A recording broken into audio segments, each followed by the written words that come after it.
2. Mic check 1, 2. This is the Astrology Lounge, and we are giving you Jupiter horoscopes. I always do mic checks at the beginning, and then I cut them out. I'm like, wouldn't it be cool if you guys could just hear what I do at the beginning of every episode? What's up? What are you guys doing? Are you ready to hear what area of life you could potentially win the lottery? You're so lucky. Oh, you're so lucky. I know. Jupiter was just in my 3rd house. I've got the best neighbors. Me and my brother had a lot of fun because he's my sibling, and that's the 3rd house. You're so lucky. How do you write, speak, and teach for a living? I don't know. Jupiter was in my 3rd house, and I just kept putting out content. Now Jupiter's moving to a different house to light you up and bring you abundance and good luck. Now, as I told you yesterday, where Jupiter goes, attention and energy flows. And while it is forecasted to be a good thing, just like here in the USA, we want a good sunny and 85-degree 4th of July weekend so we can have pool parties and be outside. However, too much of anything can sometimes not be a good thing.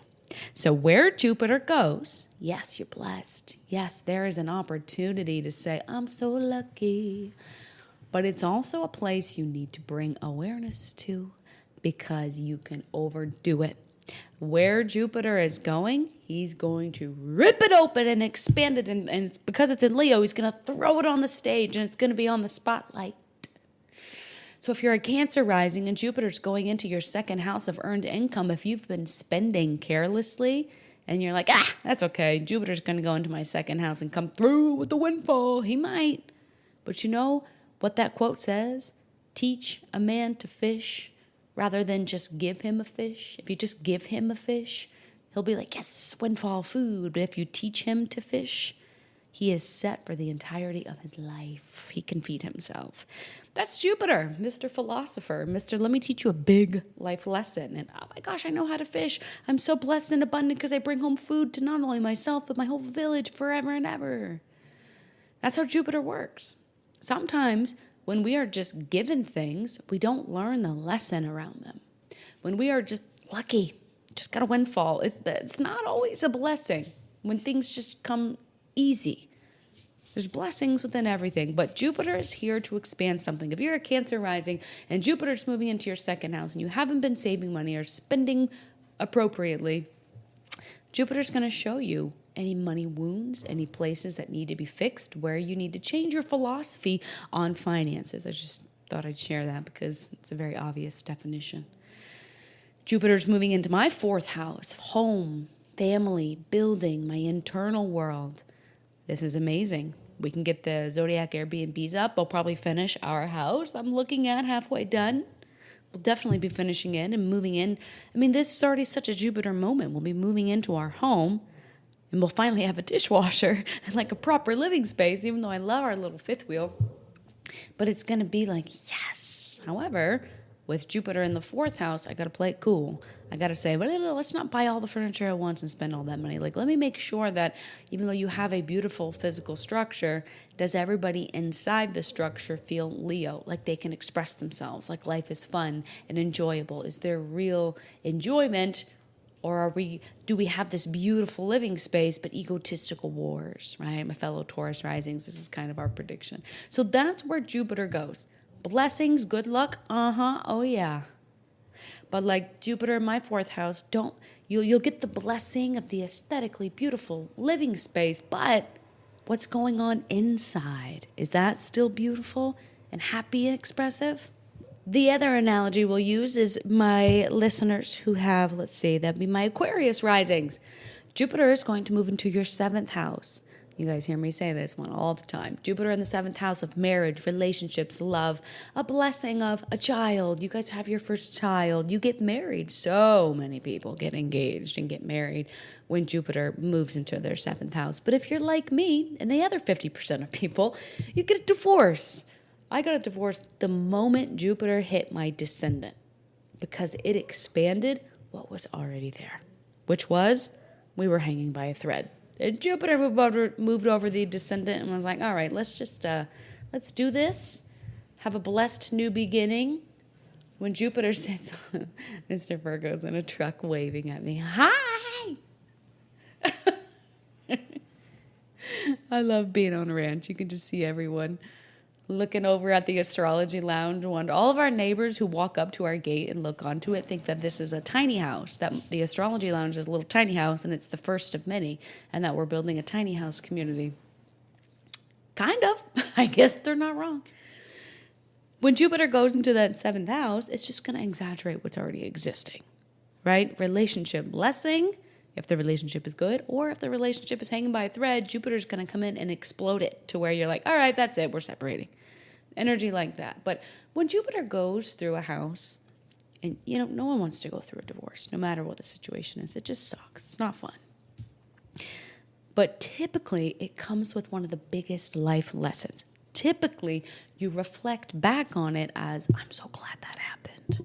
It's easy to heal from. It's easy to see, whoa, this catapulted me into something bigger. When I got a divorce, when Jupiter was sitting right on my descendant, God, was that 10 years ago? Oh my gosh, that was almost 10 years ago. What? Lightworkers Lounge had just started 6 months prior, and I was just recording episodes about holistic health, thyroid, synchronicities, repeating numbers, just stuff that I was interested in and wanted to share. And I didn't talk about my personal relationship, my personal life, my friends, none of that. I kept it strictly like, here's what 222 means, and I saw it on a license plate. But when I got a divorce, I just thought I wanted to record every day because I loved it, and I wanted to show up for my 24 listeners. They meant everything to me, even though half of them were like my family. But I was like, I feel so fake coming on here saying, all right, in today's episode, I saw 777 on a billboard. I was like, I can't just come on here and smile when I'm dying inside, when I'm going through one of the biggest transitions and scary moments of my life. Like, I'm starting my life over at 29 years old. I want to be a mom one day. I do like being partnered up and married. I love sharing a life with someone, building something with someone. This sucks. So I kept recording all my usual stuff, and I was like, this is embarrassing. Like, people are going to feel it. They're going to hear it. I can't fake this. So I was sitting at an Airbnb right after I left the courthouse with my Subaru Forester packed to the brim of all my little belongings, doing a house sitting, bouncing around house sitting projects to just figure out what the heck I was going to do. And I was like, all right, God, this is going to be so hard, but people are going to eventually find out, and a lot of friends, a lot of family supported us, so I just need to do this.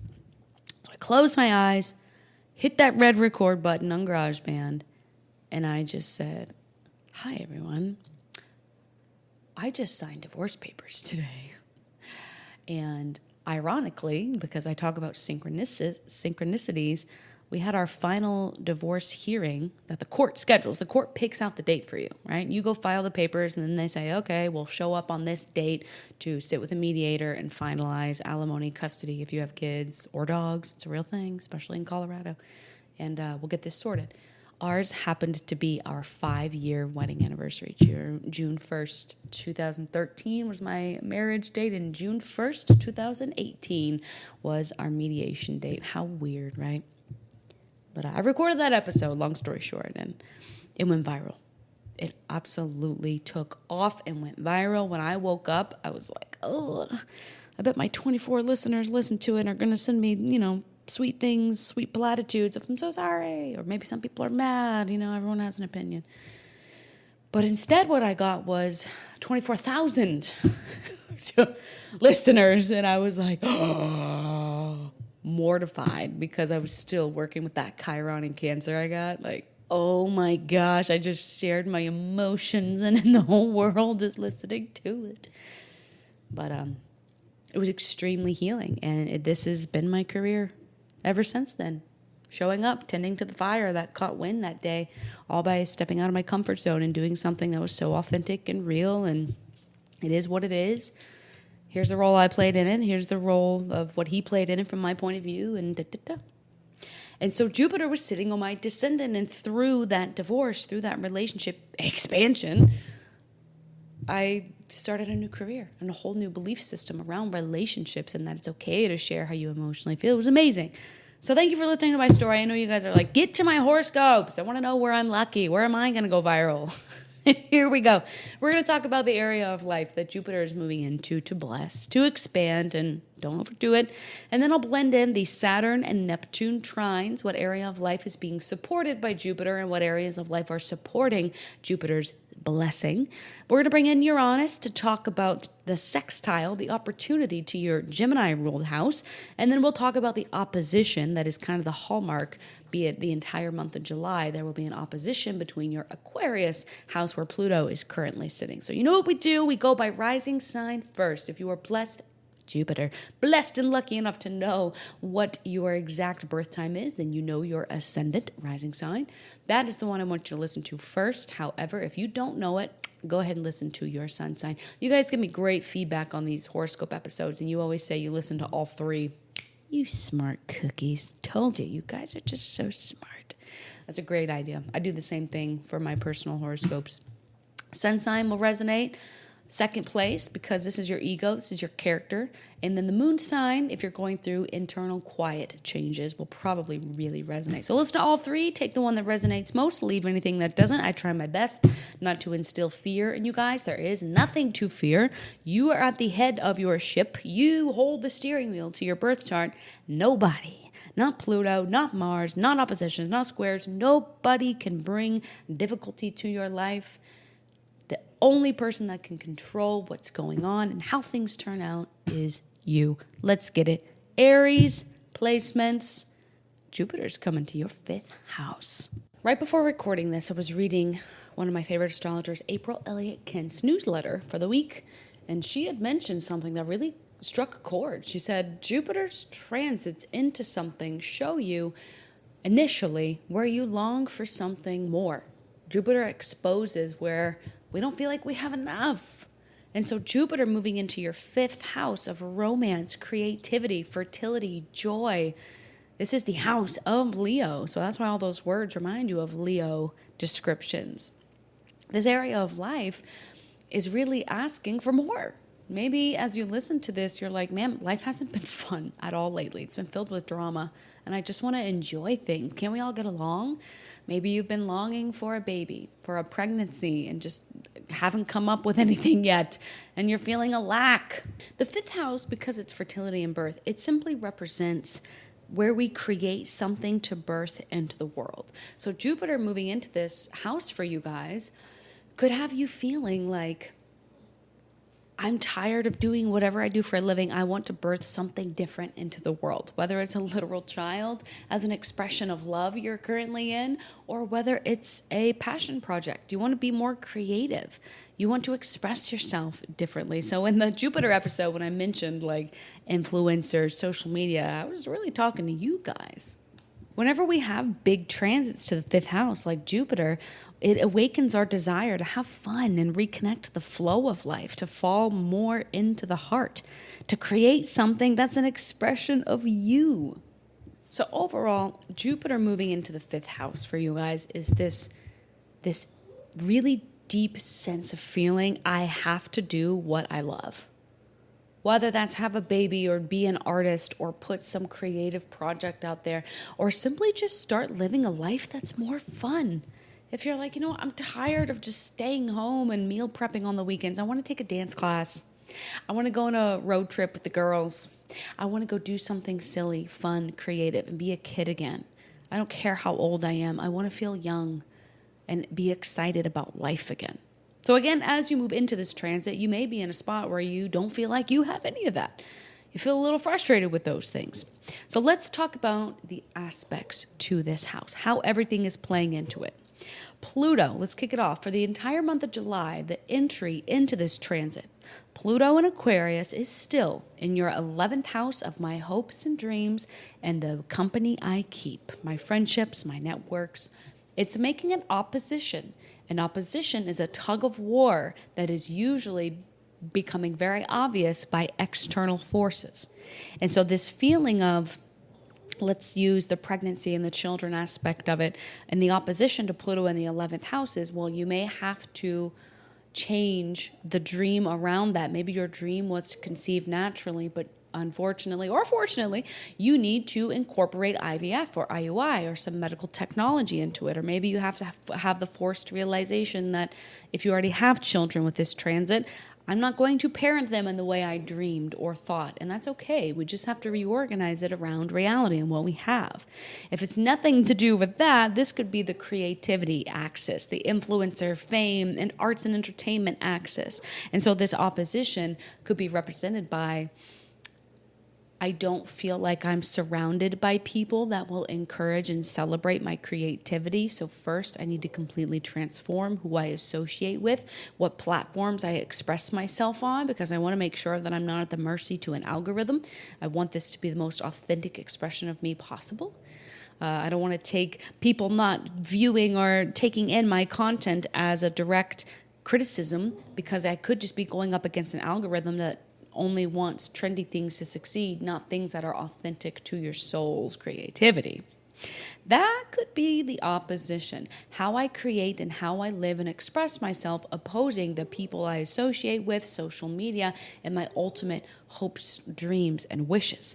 Now, also, during this transit in July, there's a sextile to Uranus and Gemini, currently in your third house of the mind. The way you think, speak, teach. You guys have this opportunity to present yourself and communicate how you feel in a completely reinventive, quite innovative way. The third house is your immediate community. So you may find that if you're trying to express yourself on social media and it's just not being received in the way you know deep in your heart that it could be, perhaps try switching to your local environment. That's the third house. The 11th house is the big one, the people on the internet. But the third house is, well, how about you just go to your local yoga studio and offer to present something there? Like, start small, but you may find that small isn't so small when you're standing in a group of 30 people face to face. That's a pretty big deal, right? So there's that sextile. There's an opportunity to the third house, to your local environment, to completely changing the way you process and take in information regarding the fifth house with Jupiter in it. So that sextile between the third house, the fifth house, communicate what you need, communicate what is so important to you, and you may find unexpected opportunities to present and showcase your heart's work, be it your children or the children you'd like to have, or your baby in a sense of your creative project. That in terms of like, I just want to have a fun life, I just want to do something differently, this opportunity, this sextile would say, don't give up on the small town, don't give up on your current living location. Think outside the box and go do things. Go see that museum that you drive by every day and don't even notice. You never know what you'll find or what experience you'll have. Now, during Jupiter's transit through Leo, it will form a trine to Saturn and Aries, and that trine to Neptune and Aries as well. These guys are going through your first house of self, individuality, identity, the physical body. Trines are support.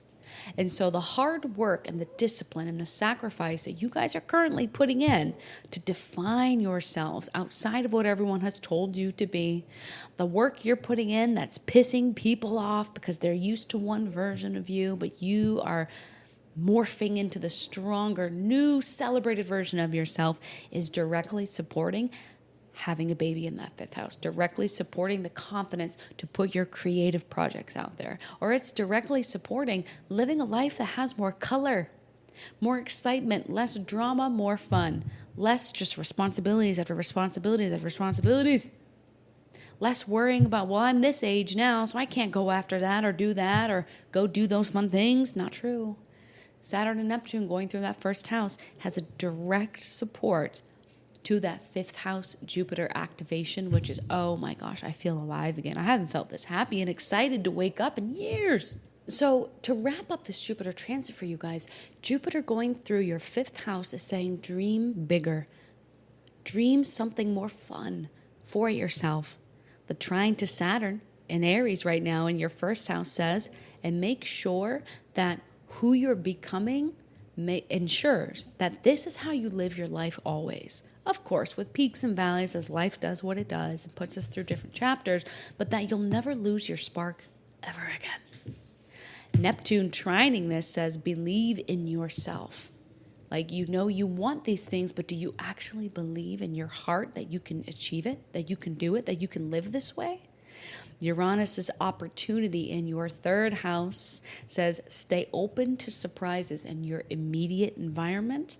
And any conversation on any given day might present an opportunity for something different, for romance, for fun. A conversation with someone could change the way you approach fertility and creativity. That the opposition to Pluto in your 11th house says don't let power struggles with friends, with holding on tight. You're the Aries rising warrior, right? Well, that's my dream and I'm sticking to it. This opposition between your 11th and 5th house is saying soften that a little bit. Release control. You wanted that to be your dream. You were willing to fight for it. Can you release control of how it'll exactly look a little bit? Because that could be stunting your growth in this area of life. So Aries rising, Jupiter's lighting up your house of romance, children, creativity, joy. And this is your permission slip to stop playing small and simply just start enjoying your life again. Saturn and Neptune in your first house are helping you become a wiser, more rooted, authentic version of yourself, while Uranus in your third house brings exciting conversations and opportunities. Pluto, up there in your 11th house, opposing this transit, asks you to choose friendships and networks that celebrate the real you and to think about what your dreams for yourself, with nobody else involved, what would your dream for yourself be? Aries rising, if you want to dive into this Jupiter transit together, some more to bring in your personal placements, visit astrology-lounge.com, and I would love to help you decode this amazing transit and talk about Saturn and Neptune going through that first house. This is a once every 30-year remodel of yourself and your identity. It's a big deal what you guys are going through, hot off the heels of those eclipses back in 2023 and 2024, huh? Come see me, astrology-lounge.com. Taurus placements. Ooh. After Uranus going through your first house of self, individuality, identity, completely shifting every facet of your life. You know, you're a Taurus rising. You want things to last forever, be it relationships, a stocked fridge and pantry with your favorite food items, a job that makes a lot of money. You want your bank account to always have a minimum of $100,000. Uranus came into that first house of yours, April 2018, and said, we're going to make your finances fluctuate. You're going to have so much money that you can't believe it, and then we're going to take it all away, and you're not going to have anywhere to live because you can't afford it. You're going to constantly wonder where you should live. You're going to constantly feel like you don't belong where you live. And then when you have money, you're going to constantly wonder when it's going to be spent or gone. And then you're going to get into relationships, friendships that you think should last forever, but they're going to blow up when you least expect it. And you're never going to talk to them again. And then you're going to be in relationships where you're constantly wondering, do I stay or do I go? And you're going to get so emotionally exhausted by Uranus just poking holes in your great need for stability that you just chuck it in the fuck it bucket and say, I don't know. I don't have any dreams. I don't have any goals. 5-year plan, don't have it. It's not fair, Taurus risings. It's not fair. But Uranus is gone, and it's moved into your second house of self-worth, earned income, and now you can find stability in your identity. Hallelujah. You did it. I'm so proud of us, Taurus risings. Jupiter in Leo is moving into your fourth house. This is the bottom, the deepest part of our birth chart. If the birth chart is an ocean, the 10th house is the top where we float on our back and we swim. But the fourth house, where Jupiter is moving for you, this is the bottom of the ocean that some people never go to. This is the house of home, where we physically live, the shelter we live under. This is home within ourselves, emotionally speaking. This is the land we wake up on every day. These are the windows. We look out at the sunrise and the sunset. This is the kitchen where we make our favorite food. This is the home that we spend our hard-earned money that we save to buy the most luxurious furniture and place it in. This is the place. Jupiter is moving into the fourth house to expand. You either may feel a complete lack of I don't feel safe at home. I don't feel very Leo. I don't feel like I can express myself and have fun and excitement at home. Maybe there's a lot of drama at home and you dream of living in a more peaceful kingdom and space that you can call your own. I was just reading a fellow astrologer, April Elliott Kent's newsletter. She puts one out every week. And right before I recorded this, I was reading it actually.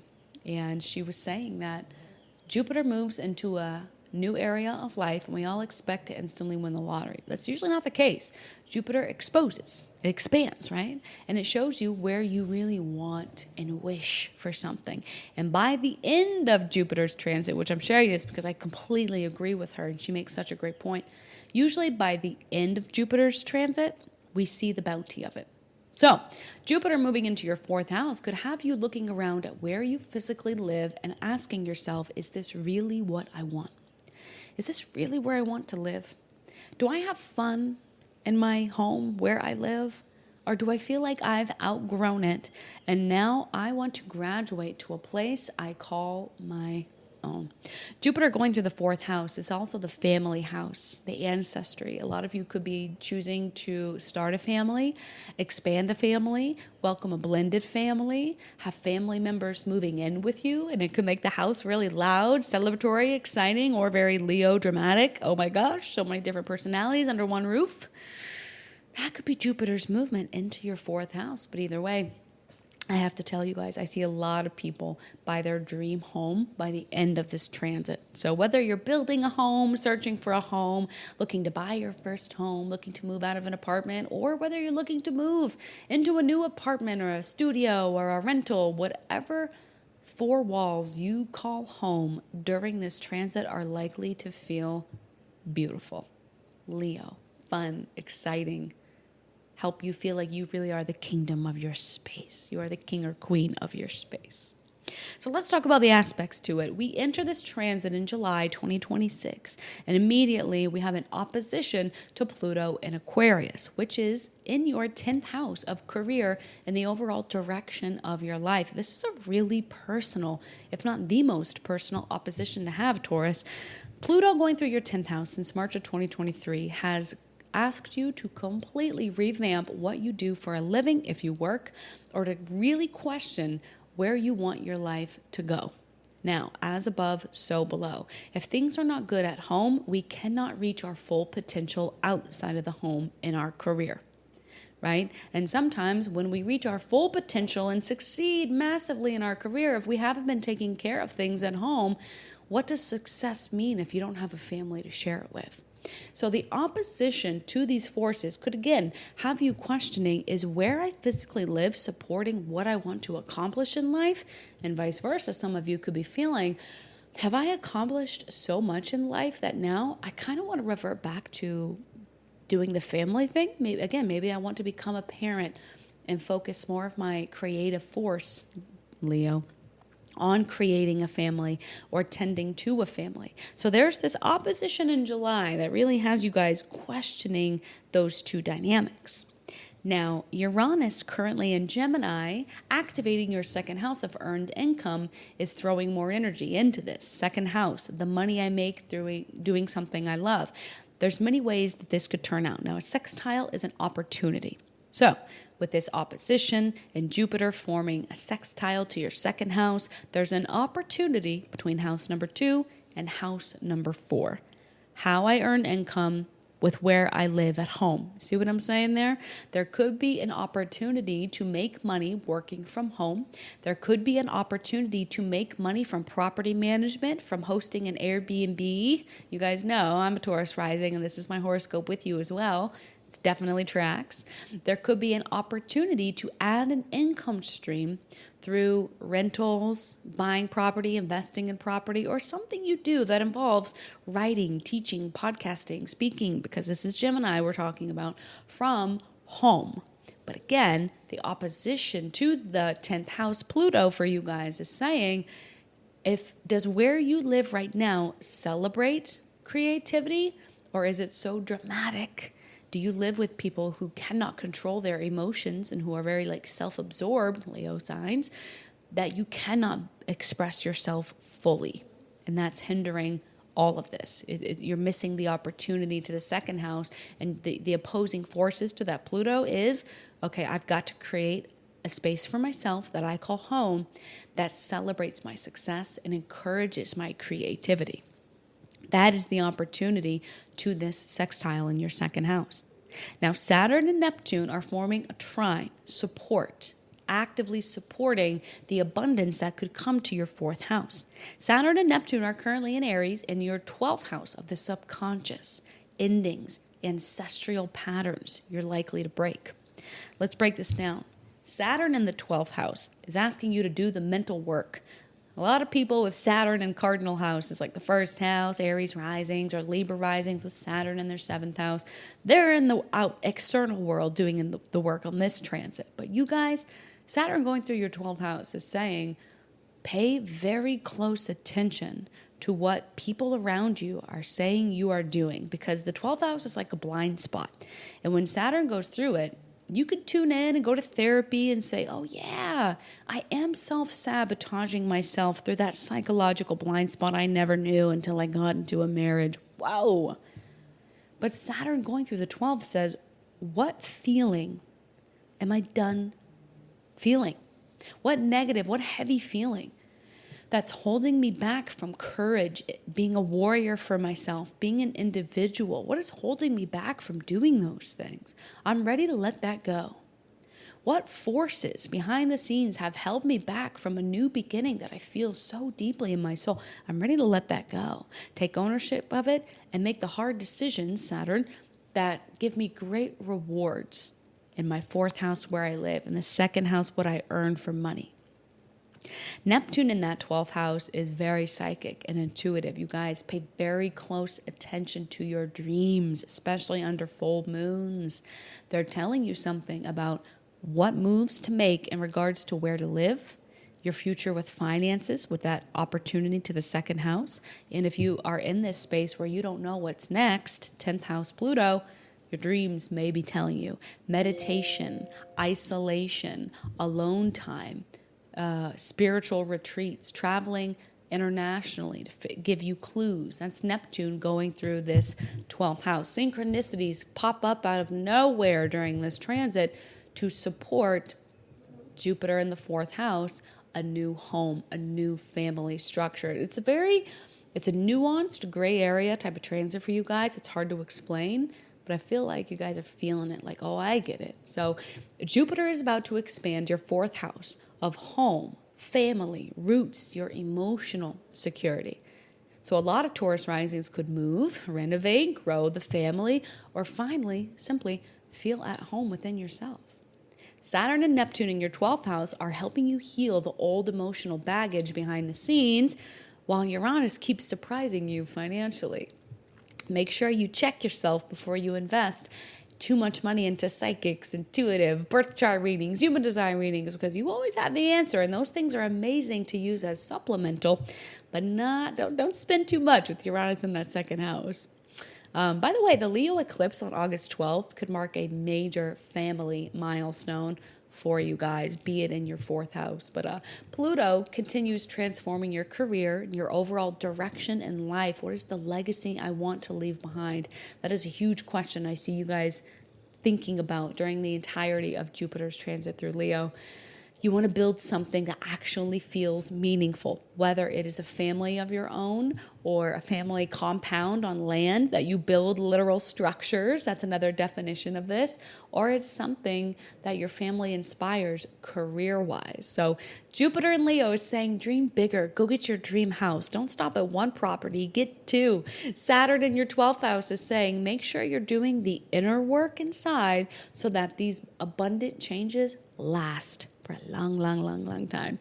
Neptune in the 12th house is saying, believe in the inspiration I'm sending you in your dreams behind the scenes. Uranus sextile in your 2nd house is saying, stay open to surprising ways to bring in income. A very destined new chapter in your family story begins in mid-August, and Pluto up there in the 10th house forming an opposition to Jupiter saying, don't let power struggles with family or old wounds from the past stop the growth of your family tree.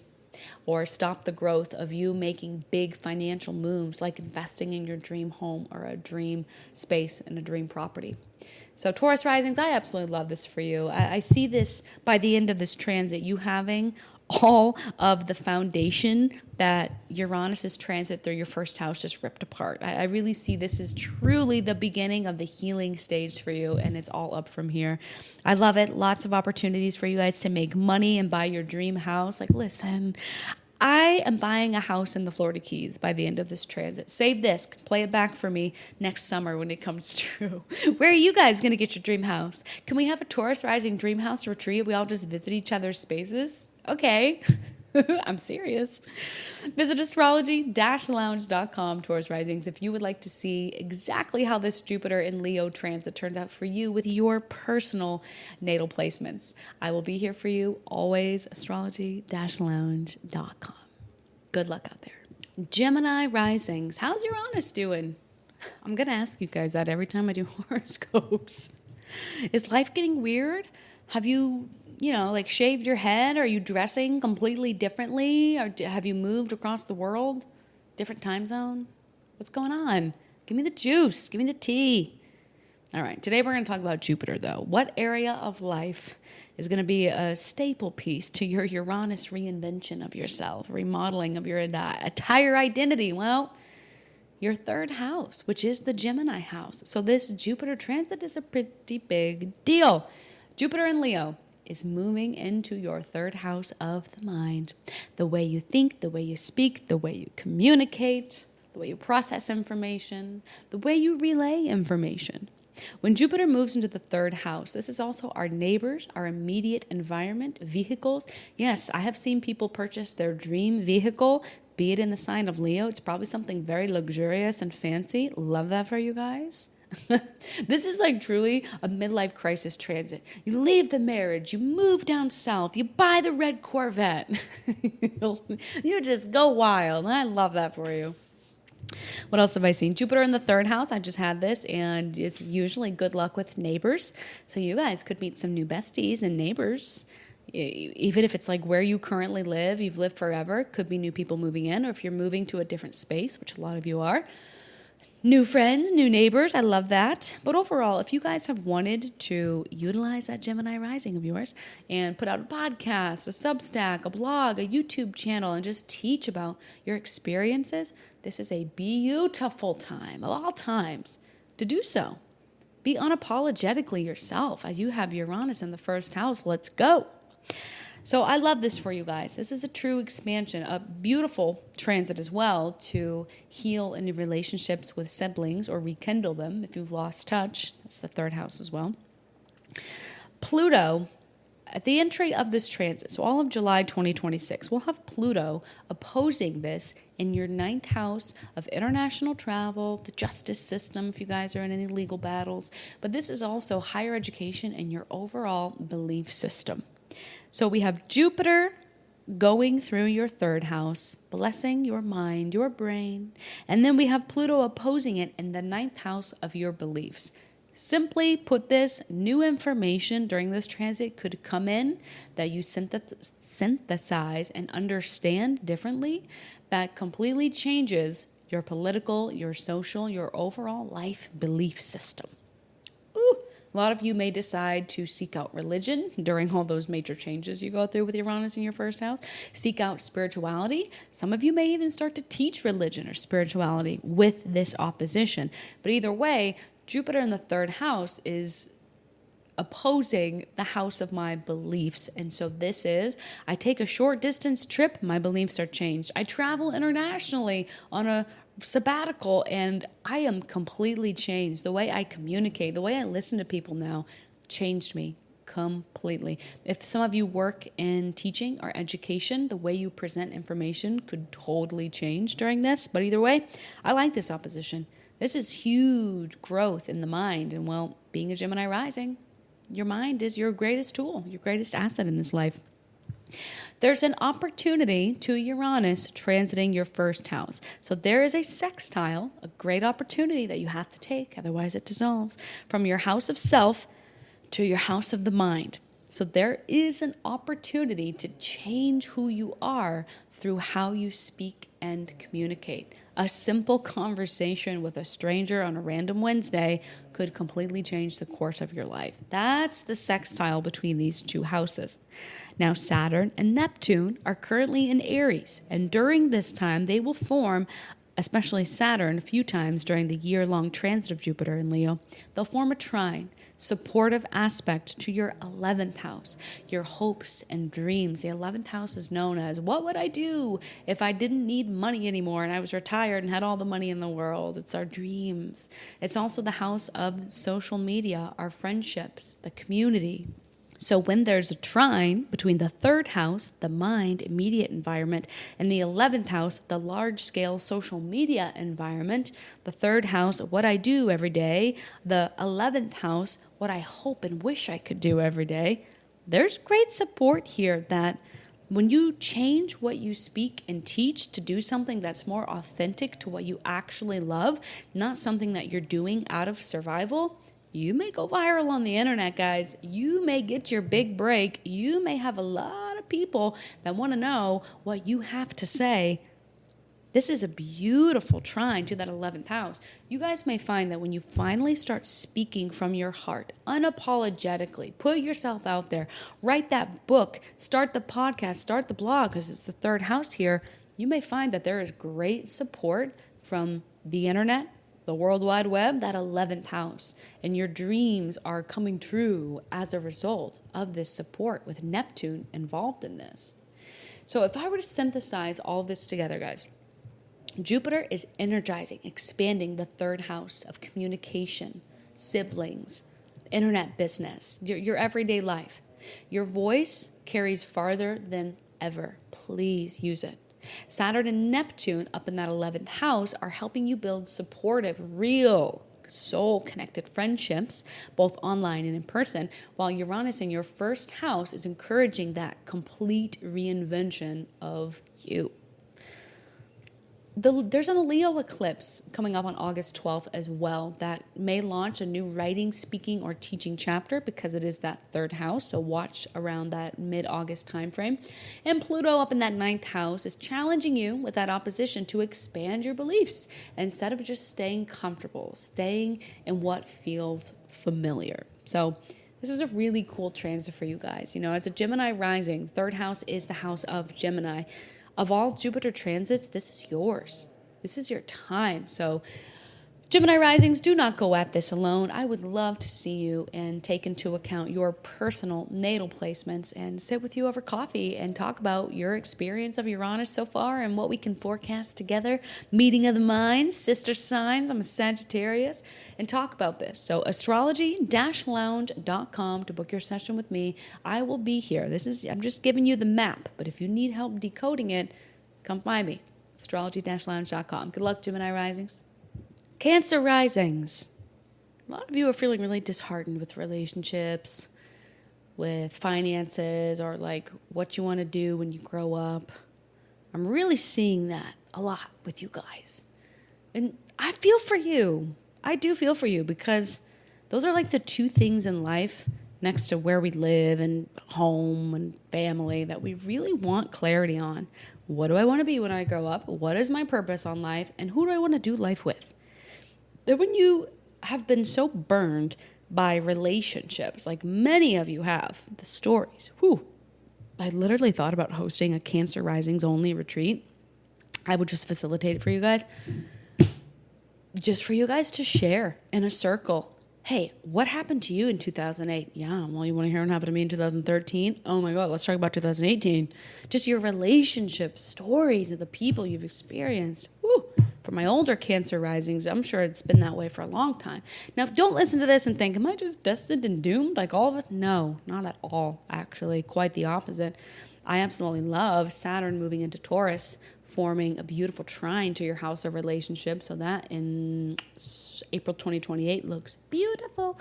But right now, your purpose in life is really, really highlighted. So we'll talk about relationships later. But for now, Jupiter is moving into the second house of earned income. I was just reading right before I recorded this, fellow astrologer April Elliott Kent's newsletter, where she spoke on how Jupiter transits are interesting. They get this reputation for where are we winning the lottery of life, and you are. But the initial onset of Jupiter moving into a house really shows you the lack, where that area of life has just felt so unlucky. The last time you probably felt lucky in this house was probably 14 years ago. So for you guys, think about your finances. Back in 2014, 2015, was that a good year for you? Did you buy a big house? Did you get married? Did you get your dream job? Did your savings account look good? And well, ever since then, you got into relationships with people that stole your money, or you were in a relationship with someone that you had to financially support. Now you're at a space where you're like, I have been living on survival mode for so long, helping everybody around me, caretaking everyone around me, which includes paying for their shit. And I am just done. I have no money. I don't know what I want to be when I grow up. Relationship would be nice, but done with that. I feel you guys, okay? Jupiter's moving into your second house.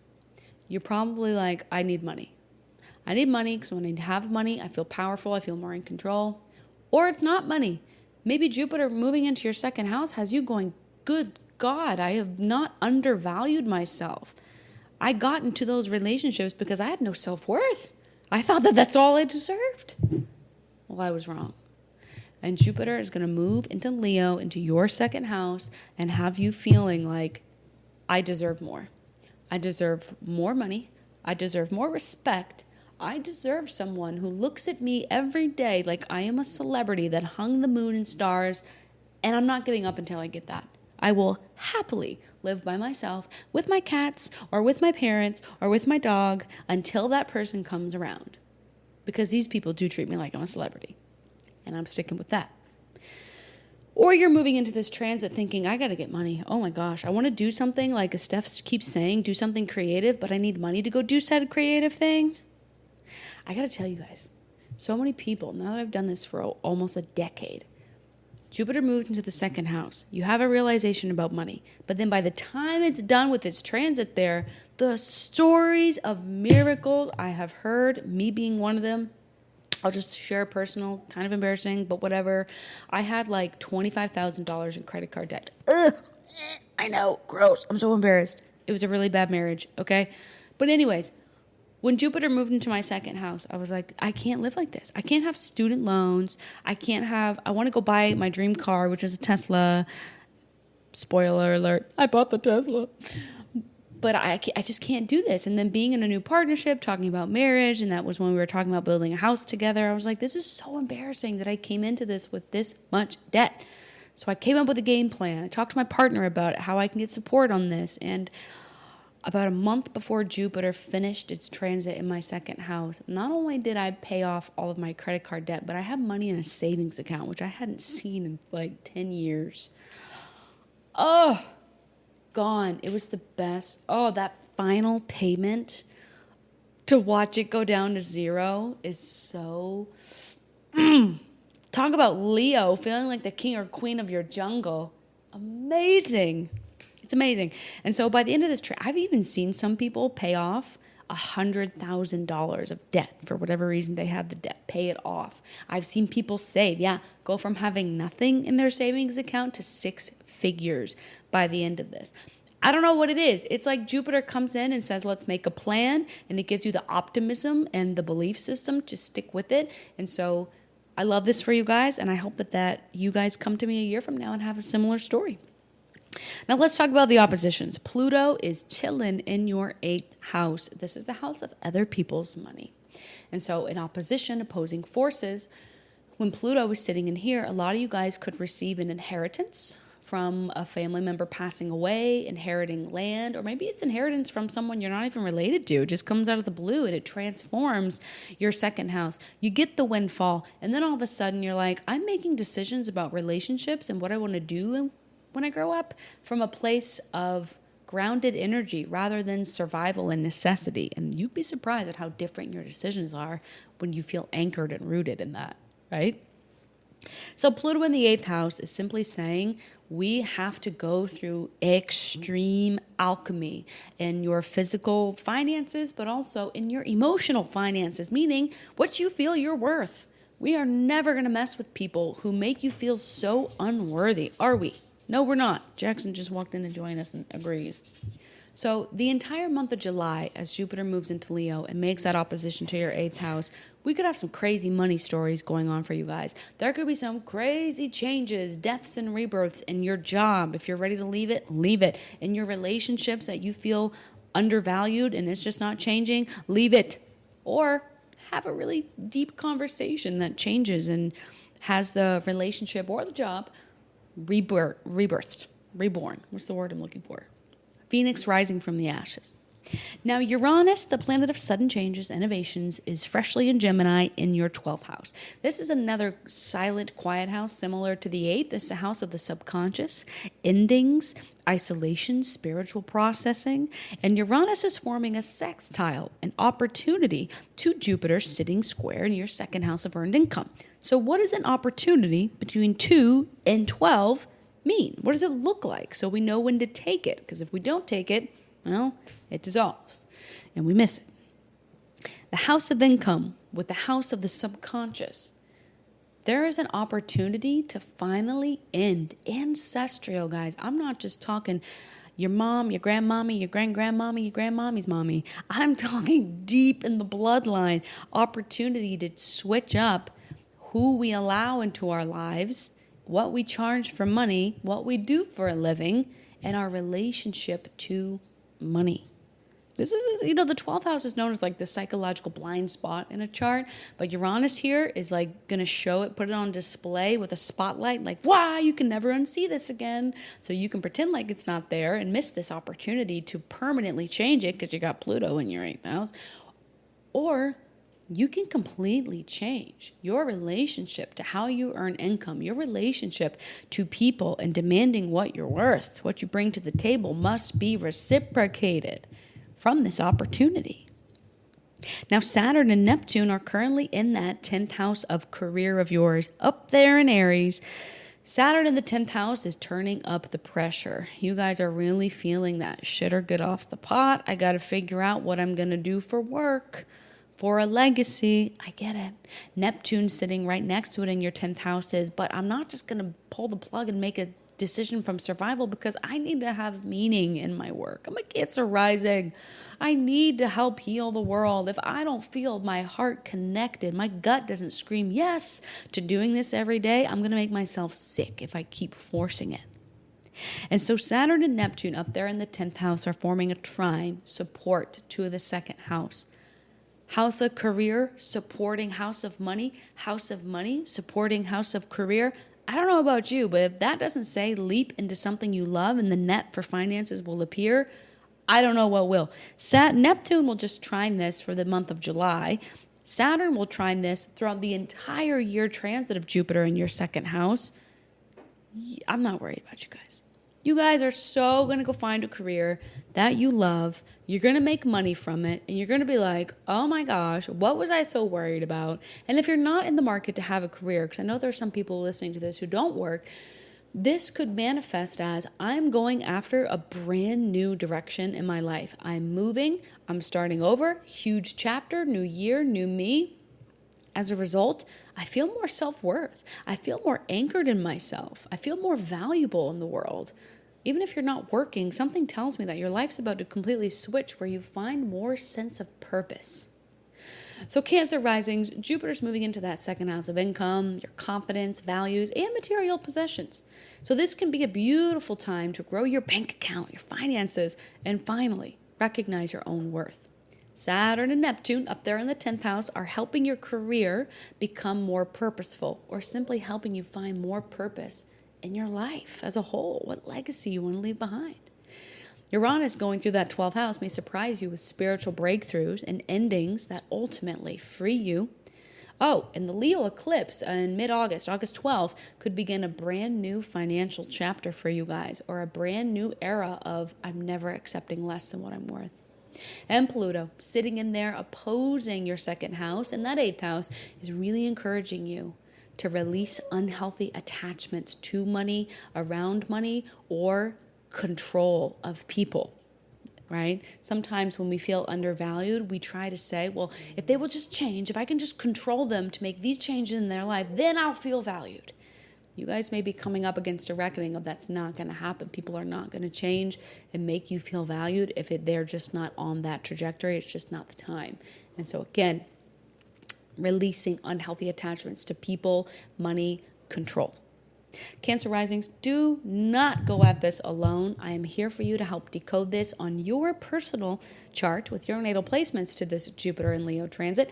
Come see me at astrology-lounge.com. Let me know in the intake form you want to look at Jupiter going into the house of money. If you want to know more about how I paid off all my debt and you want me to share some more stories of fellow listeners in the lounge of how they utilize Jupiter in the second house, come see me. Astrology-lounge.com. Leo risings, Leo placements. It's your time to shine. I love you guys so much. Throughout my almost decade of readings, Leo risings are, I think they're my favorite rising sign.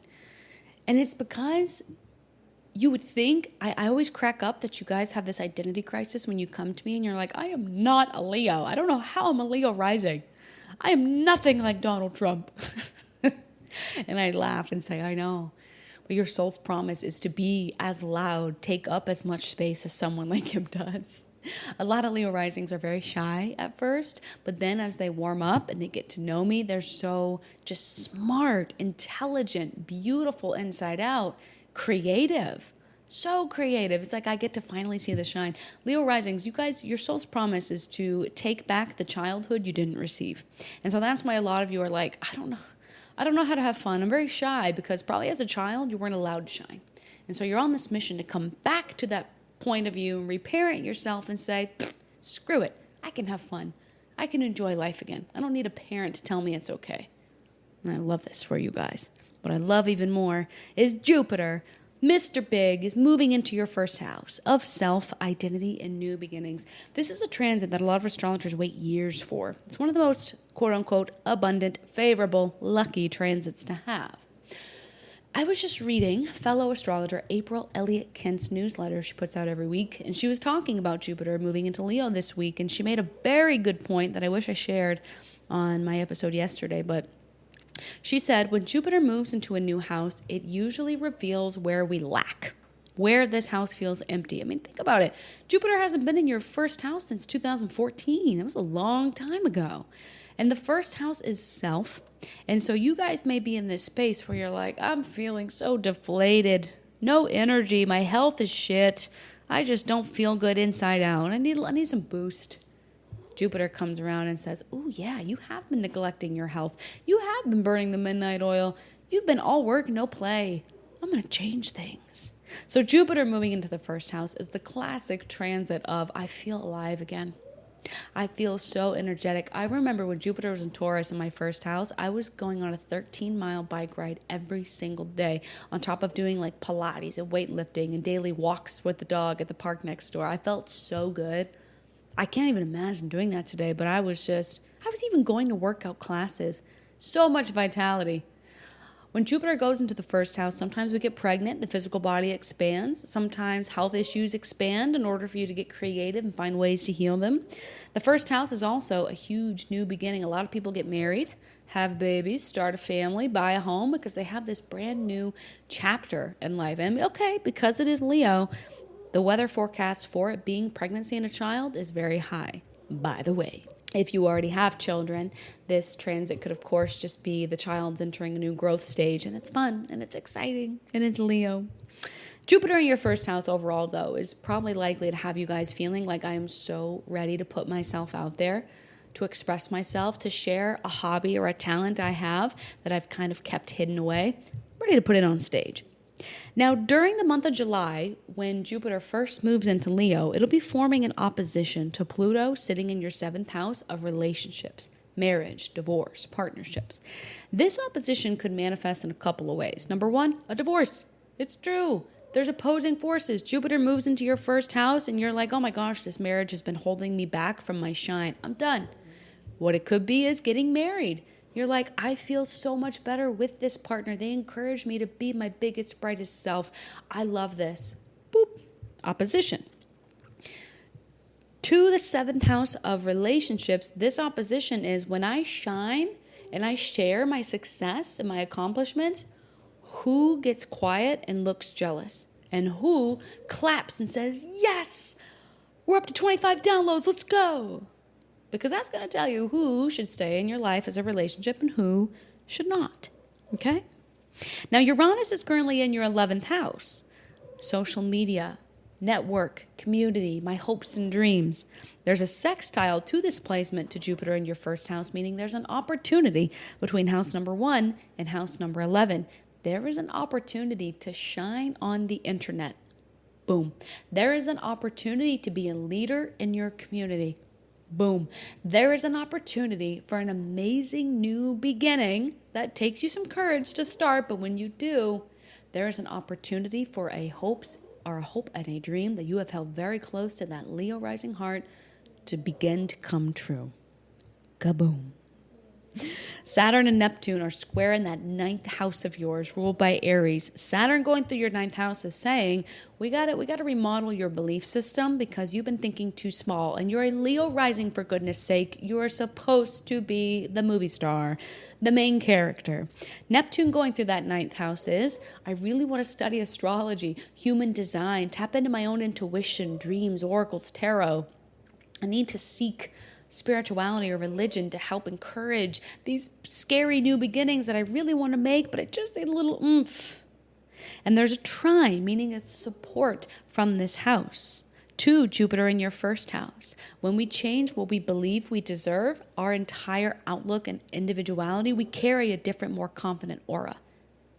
When we really deeply in our soul believe our dreams should be bigger for ourselves, support to the first house of new beginnings and self. It's so easy to decode this for you guys, and it's probably something you've already felt for a while. You've just been waiting on your big break. Your big break is here. So, Leo risings, welcome to one of the biggest years you've had in over a decade. Jupiter coming into that first house of your physical body, your health, your new beginnings, your identity. It's bringing confidence, visibility, growth on the internet or in your local community, whatever you want. But fresh beginnings are yours. I love this. Saturn and Neptune are inspiring you in that 9th house support to dream bigger while building a future that actually lasts for yourself.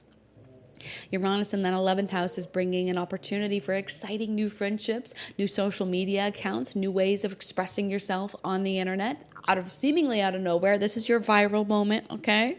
Share the thing you're most afraid of sharing from the most authentic part of your soul and watch it go viral. By the way, the Leo eclipse in mid-August could feel like a personal rebirth for you guys, especially if it hits your ascendant near the degree or any of your Leo placements near the degree. Pluto over there in your 7th house of relationships is asking you to transform how you relate to people so that they support the person you're becoming, not the person you used to be. Leos, welcome to a new you. I would absolutely love to see you and look at your personal chart to decode this Jupiter transit with your personal planets, see what's squaring, what's opposing, what's sextiling. Come see me at astrology-lounge.com so we can look at this one together. Congratulations, you're leading the way for this Jupiter transit and all eyes are on you. Have fun out there, Leos. Virgos, Virgo placements. Jupiter is moving into your 12th house. This is the final house of all 12. It's the house of endings, the house of the subconscious. It's like the closet, the sweeping under the rug of the birth chart. But when Jupiter, Mr. Expansion, Blessings, and Abundance, moves into the 12th house, you are ending Jupiter's cycle around your chart. It's a season finale. It's a graduation from Jupiter going through each one of the 12 houses and wrapping up its stay in the final one. One of the key things I learned about Jupiter going through the 12th house over time, education, and experience in astrology is when Jupiter goes to the 12th house, it's like the end of life. It's like going through something, a huge ending where you realize, oh, life wasn't so bad. That wasn't so bad after. I mean, it was tough in the moment, but now that I know that it's over, that it has an expiration date, now I see the meaning of it all. It's a very spiritual house. If you get a chance to take a sabbatical, a spiritual trip, or even just a weekend alone in an Airbnb during this transit, highly suggest it. Especially if you're like, I'm going to do something fun while I'm alone, tuning into my own energy. One of the biggest definitions of Jupiter moving into the 12th is you finally release things. Olive branch extensions to old enemies from the past. You finally let go of things that have hurt you or people who have misunderstood you for the last 12 to 13 years, since 2014, since Jupiter was last here. Think of anything that has accumulated over time since that time period that you're ready to graduate from and move on from. This is your year to clean the slate, for sure. So it's a quiet house, and I know Jupiter in Leo's natural definition is loud, proud, fun, creativity, but yours is more muted. Being in the 12th house, this is more, how can I rekindle or refine the relationship to my inner child? How can I pull my inner teenager out from the rug and say, hey, you don't have to hide your talents. You don't have to be shy. You don't have to feel like you're not good enough to be loved, to get married, to have kids, because you are more than enough. Now, Pluto will be forming a direct opposition to this for the first month of Jupiter's ingress into Leo, July 2026. Pluto is still in Aquarius in your 6th house of daily routines, small micro changes, co-workers, pets, and your health, holistic health. So when there's an opposition to this, it's saying if there's any physical health issues, immediately look up the energetic connection to what may be going on. This is the axis of burnout, which you guys are notorious for. If you are going into this Jupiter transit feeling so burnt out, confused, lost, hollow, I'm sorry, but it's to be expected. There's a high weather forecast of that being the feeling that you have as Jupiter moves into the 12th house, forming the opposition to Pluto there. If there's any health issues you would like to seek holistic healing, energetic healing from, this is a good axis for it. But it's this polarity of, well, I got to go to work and do the daily things, but I really want to heal and take a break and a sabbatical. I got to tend to my daily responsibilities, but oh my God, I need a break so bad. How can we find balance? How can we sneak in little moments of peace, little pockets of peace into our day to day? It's very easy when you're extremely busy, as most of you Virgos are, booked and busy, to say, I don't have time for that. This polarity in July is going to force you to make time for that. Uranus, planet of innovation, change, is sitting steady in your 10th house. This will form a sextile, an opportunity to that Jupiter in the 12th house. So when we have an opportunity between house number 12 and house number 10, this is if I take time for myself, relax, break, turn off for a minute, all of a sudden there's new opportunities for career growth. A new idea for what to do with the rest of my life is likely to appear. New conversations within, conversations you have with yourself via journaling, self-talk, reading in silence, may present new opportunities for a new career or a completely new direction in life. Saturn and Neptune sitting pretty in Aries in your 8th house of great transformation, other people's money, investments, debts. You guys are getting support. If you're clearing up legal issues, there's support. If you're paying off debt, there's great support. If you're in a custody battle, a divorce decree agreement, there's beautiful support from these placements to your Jupiter 12th house, this huge transit of healing, deep-seated healing. When you face the darkest things that you've been so busy that you didn't even know they were there, when you face them, they heal, they die, and they're reborn as strength for opportunities to have a completely different career. And Neptune will be forming this trine immediately when it moves into Leo, so the entire month of July. And Saturn will be forming support, the work you're doing in the 8th house, facing your deepest shadows, facing your control issues, facing your ability to maybe not be so honest about money or maybe have low self-esteem around money. There's something with money there in you. Saturn, the hard work you're putting in the 8th house of paying off debt, getting real about where you've lied about money, hidden money, or where you've let people lie to you or hide money from you. This is Scorpio. When you heal that, you're have direct support to the 12th house Jupiter transit and the deep-seated, permanent, ancestral even, generational healing begins. So, my Virgos, Jupiter's entering your 12th house. This is the beginning of a quiet season of healing. Even though it's in Leo, and Leo is loud and extroverted, Leo does have a very introverted side. When I think of a Jupiter and Leo transit through the 12th house, I think of someone who creates a pocket of peace. They find a space in their room, or they build a little she shed or a man cave in the backyard, and that is their sacred space where you go to read a book, where you go to paint, where you go to write, where you go to turn up the music and dance. It's quiet, it's private, but it's extremely healing. This is a season of rest, letting your inner teenager who's screaming and clawing to be seen and not get lied to or cheated on, feel like shit again, to let them rest. Tell them it's time to let it go. It's a great time to heal your intuition. Ooh, your dreams and gut feelings are going to be on point, by the way. Pay close attention to the symbolism you find. Before Jupiter reaches Virgo next year, and this is your I'm the main character now, but I'm doing the preparatory work beforehand. Saturn and Neptune sitting in that 8th house are really helping you work through emotional fears with maturity, financial fears, getting, debts paid off, like I said, working on where you have control issues with sharing finances. Uranus is expanding your career in surprising directions through this healing process. And by the way, the Leo eclipse, August 12th, may close a very important chapter behind the scenes. Pluto sitting in that 6th house, the opposition for the entire month of July is encouraging healthier daily routines, diet, workout plan, but little things you do every day that will support your mind, body, and spirit's overall healing. Virgos, don't go at this alone. I would love to look at this with you. Visit astrology-lounge.com. Good luck out there, Virgos. Libras, my Libra placements. I was just reading a newsletter from fellow astrologer April Elliott Kent, and she was talking about Jupiter's big transit into Leo this week.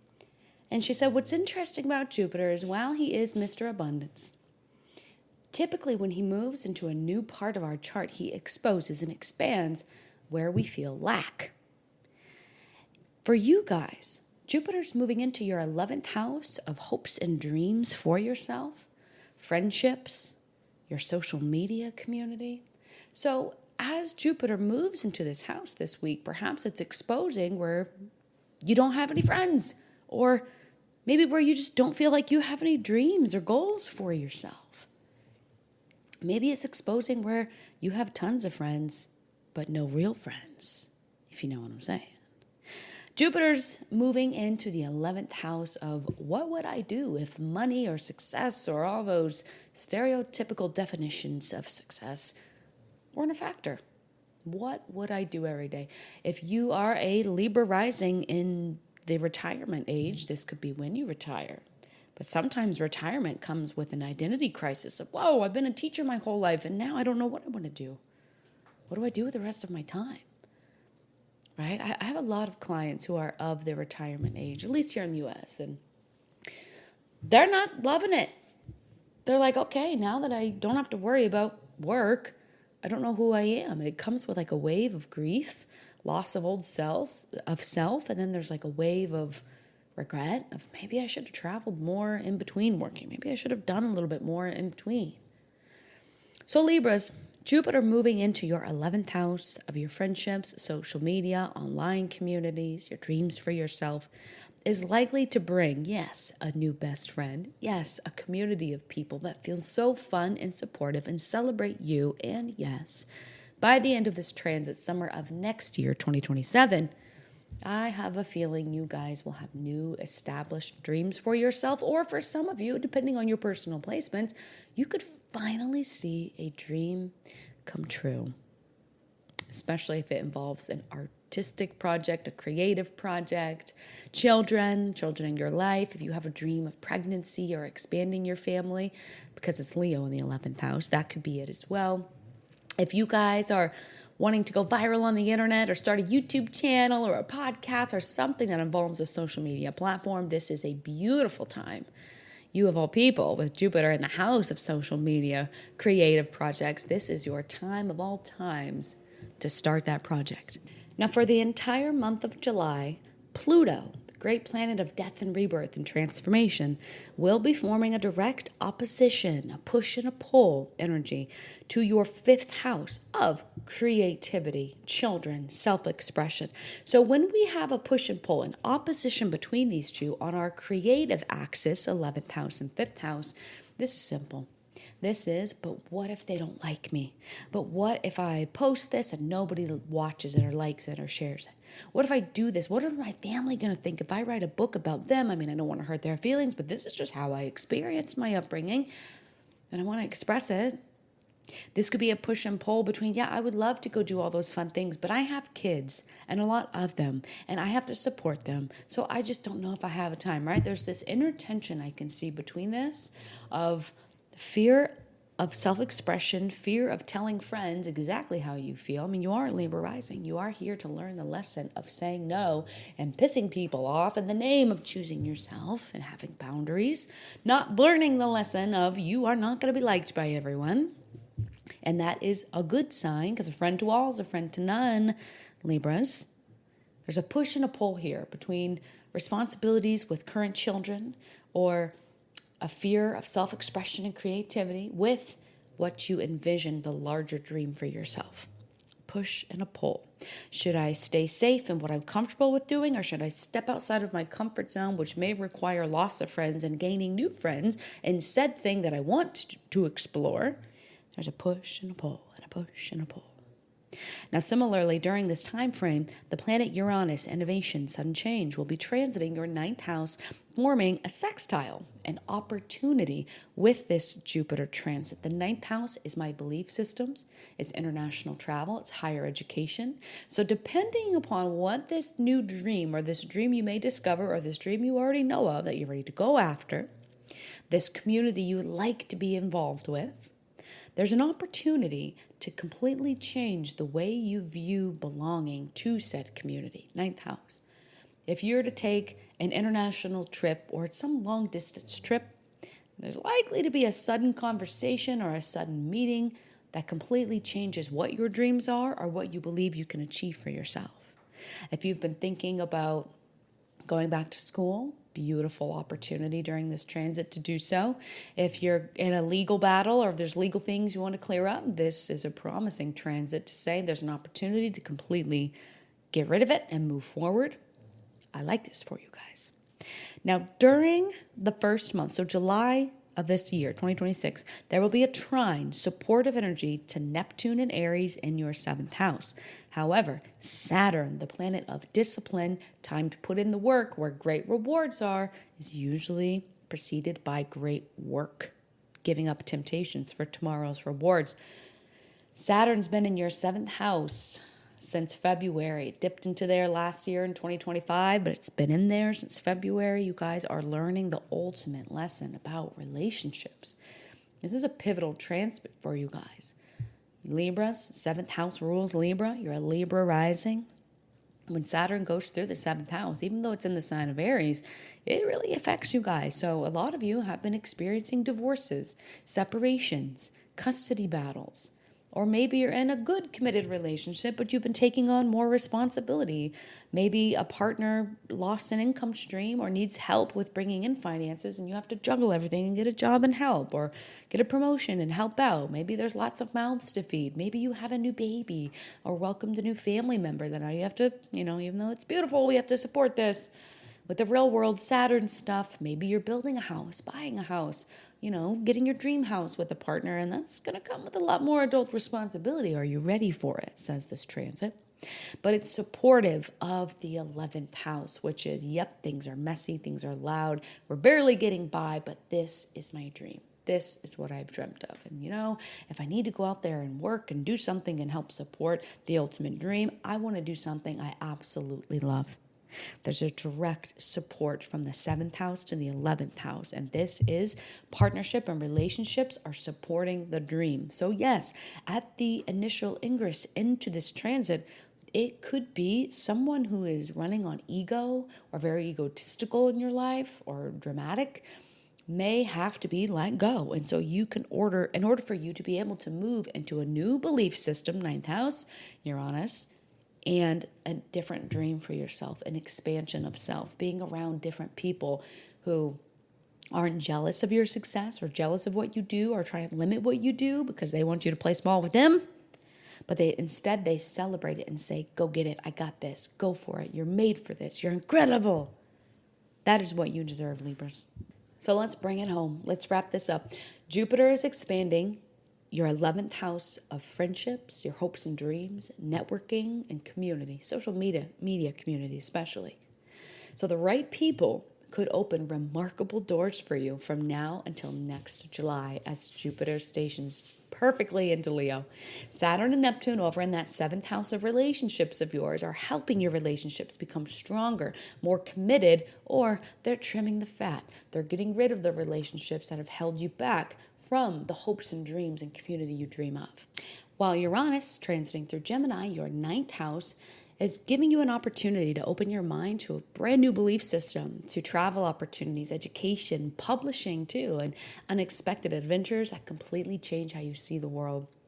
Oh, and the Leo eclipse in mid-August, August 12th to be exact, may introduce an exciting new social circle or a new long-term dream. While Pluto, stationed in that 5th house of yours through the opposition to Jupiter and Leo, is reminding you always make room for more joy, creative expression, and for children, if you have them. Libras, I would love to see how things are going on your personal chart. We can dive into this Jupiter and Leo transit specific to you. I also want to do a little pulse check on how Saturn in that 7th house is going. What have you learned? What feels tough? I would love to help you out. Visit astrology-lounge.com to book a private reading with me, and I'll see you on Zoom. Scorpio placements. Yes. I always get so excited to talk to you guys. What's up? Thank you for trusting me with this astrology stuff. I know you don't trust many people because I don't either with my Scorpio moon. But you're listening to this, which means you trust me. Thank you. Jupiter in Leo is going through a cardinal house. What does that mean? House number 1, 4, 7, 10 are really big deals. You feel them, you see them. They change the foundation of your world. And the 10th house is career, my purpose, my legacy. Whenever I think of the 10th house, no matter what you do for work, even if you don't work, the 10th house is when you die. Oh, Scorpio's favorite word. What do you want people to say at your funeral, at your celebration of life? Here she lies, and she was known for, before she passed, when she was in her 20s, and then again in her 50s, what do you want that to say? What do you want people to feel when they think about you? That is the 10th house. And when Jupiter comes around every 14 years, 12 to 14, it enters the 10th house and it says, let's expand that. So I was reading fellow astrologer April Elliott Kent's newsletter this week, and she talked about Jupiter, saying, yes, Jupiter is excitement and abundance, but when he initially moves into a new area of life, a new house, he expands where there's lack. I mean, think about it. Jupiter, she's so right. Jupiter has not touched your 10th house since 2014, right? It's like Jupiter pumped the gas into your career house around that time. You guys probably have great career stories. And ever since then, you've just been going through other things in life, especially relationship stuff, that you're like, career's just been on the back burner completely until now. You're probably like, I don't even know what I want to do. I have no idea what I want to be when I grow up. So if you feel that way, as Jupiter moves into Leo, totally fine. Some of you could have Jupiter moving into Leo and you could get your surprise dream job, a promotion, a pay increase, or you could finally say, fuck it, I'm doing the thing. And I love that for you.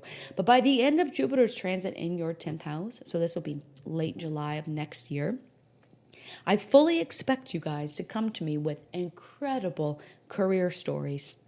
This is what I achieved. This is what I merged together. This is the business I started. Look at what I did. Look at my plaque. Look at my honor. Look at my award. Look at my business. I never thought I could do this. That's what's coming up for you guys, and I love it. So for the entire month of July 2026, Pluto, planet of great transformation, death, and rebirth, your modern-day chart ruler, next to Mars, the more traditional one. But Pluto will be opposing this transit down in your 4th house. If the 10th house is what do I leave behind, the 4th house is what was I born into? Whenever people ask, what's my purpose in life? Look at my chart. I always say, okay, if you feel lost, with finding your purpose in your career, let's go to the roots. Forget the 10th house. Let's go reverse engineer this and go to the roots. Why isn't your tree producing flowers? You don't go look at the leaves and just cut them off. You go to the roots. The 4th house is the roots of the family tree, of the birth chart. And Pluto's been hanging out down here for you guys since March of 2023. This is a huge transit. It's one of the cardinal houses. Oh, yeah. So when Pluto goes through here, what's interesting is I found a lot of Scorpio risings had babies since spring of 2023. It's very interesting, and it's very karmic, very deep, this is huge. This is a big deal. This isn't just, I became a parent. This is my whole world changed. Because that's the 4th house. It's family expansion, right? A lot of Scorpio risings have moved, changed where they live. And of course, with Uranus going through that 7th house previously, since April 2018, you've had huge relationship experiences, which probably shook the foundation of your chart, which is, whoa, I thought relationships last forever. They become family. Why are they ghosting me? Why are they not talking to me? How did we start so hot, so perfect, and all of a sudden they decide, no, don't want this? What? That is just like not what a Scorpio rising swims through. That's not what I experience.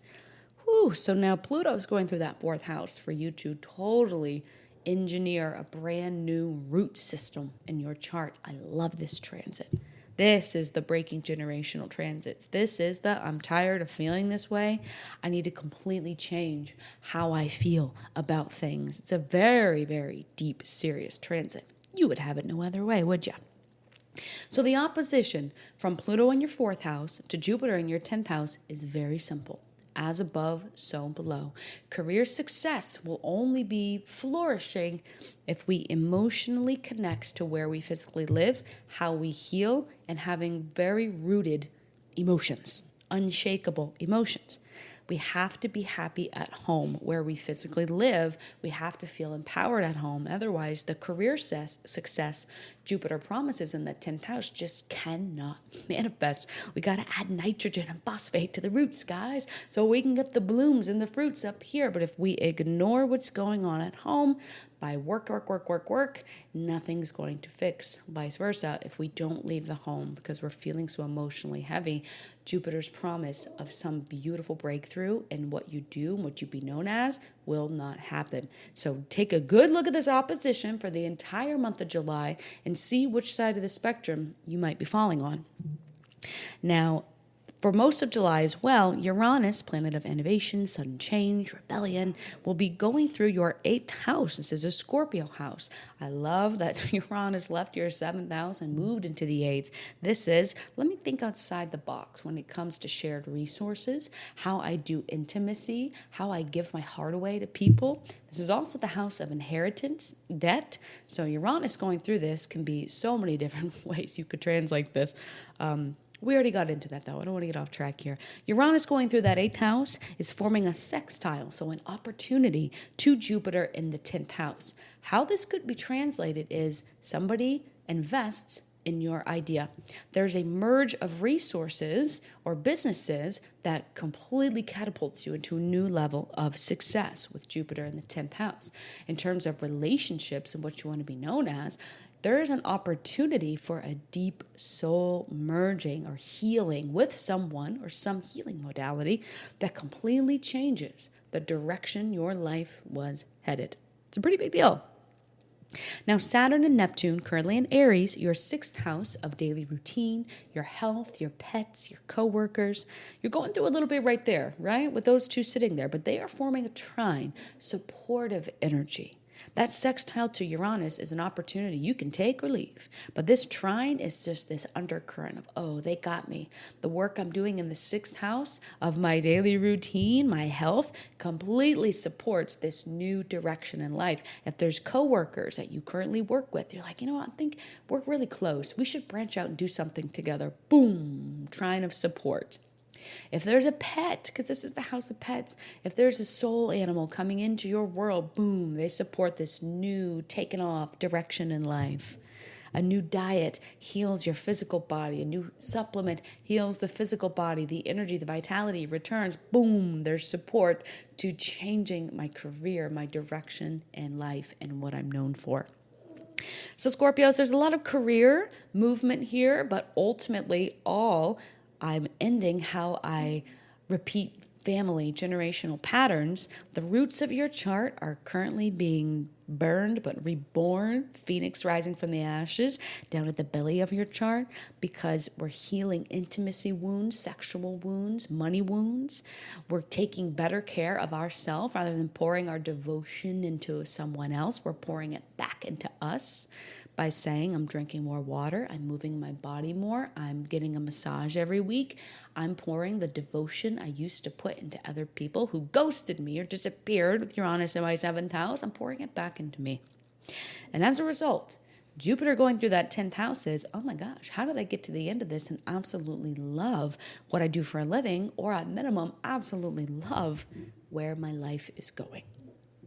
Crown jewel. So Scorpios, let's bring this home. Jupiter is reaching the peak of your chart, your 10th house of career, reputation, achievement, and your soul's life's purpose. So for many of you, you'll become more visible, receive promotions, launch businesses, or finally be recognized for your gifts by the end of this transit next year.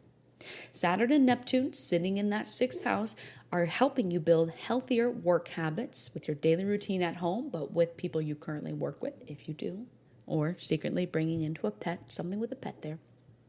While Uranus in that 8th house brings changes, sudden changes, around intimacy, sex, shared money, debt, investments, but overall just emotional trust with people.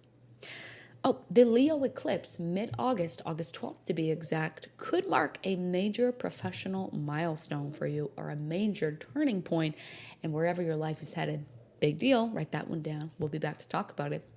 Pluto, sitting down at the base of your chart in the 4th house, opposing this is asking you to create a home life, internally, but also literally within your 4 walls, that supports your success. A lot of you could find that you're moving to places you never guessed, or it could be moving home, moving back to places that at one point you were maybe too afraid to for whatever reason, but you're healing it deeply. I mean, talking about moving to a childhood hometown where you're like, am I going 5 steps back? You'd be surprised. You're probably not.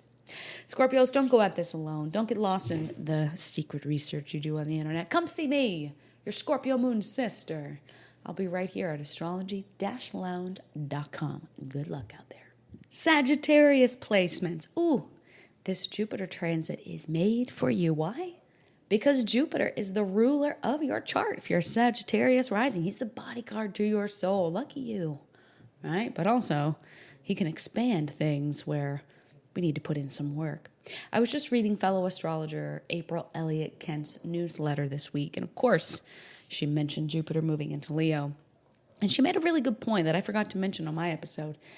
She said, when Jupiter, Mr. Abundance, of course, when he moves into a new house, a new area of life, initially it can feel like this major sense of lack. I mean, he's going into your 9th house. He hasn't been there since 2014, 2015. So that house has had a little bit of neglect since then, right? So when Jupiter initially moves into the 9th house, you may be feeling like, I got to expand. I've got to grow. I've got to go to school. I've got to take that trip. I just don't feel like I can expand and fully spread my wings, and I'm ready to do so, says Jupiter moving into the 9th house.